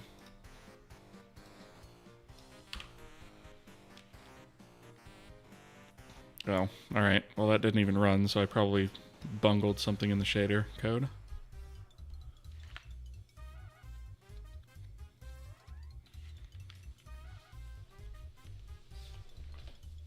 PBR shader, line 87.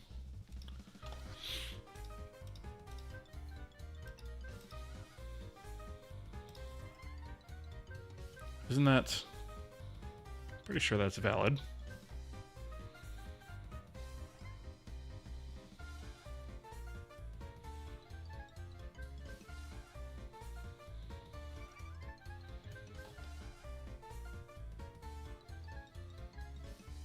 Shadow texture should just be shadow.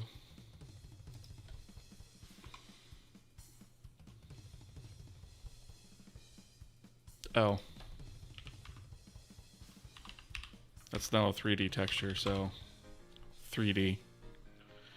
So I need to just take the XY components of that. All right, so let's try that one more time.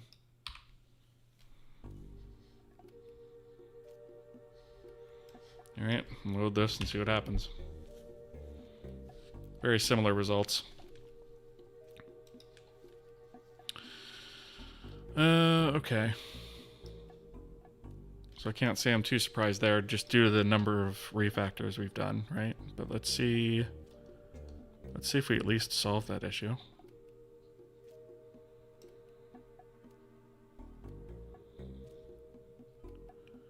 Built-in terrain.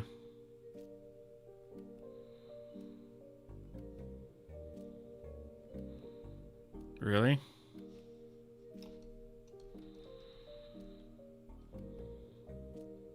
It looks like we have less of them now.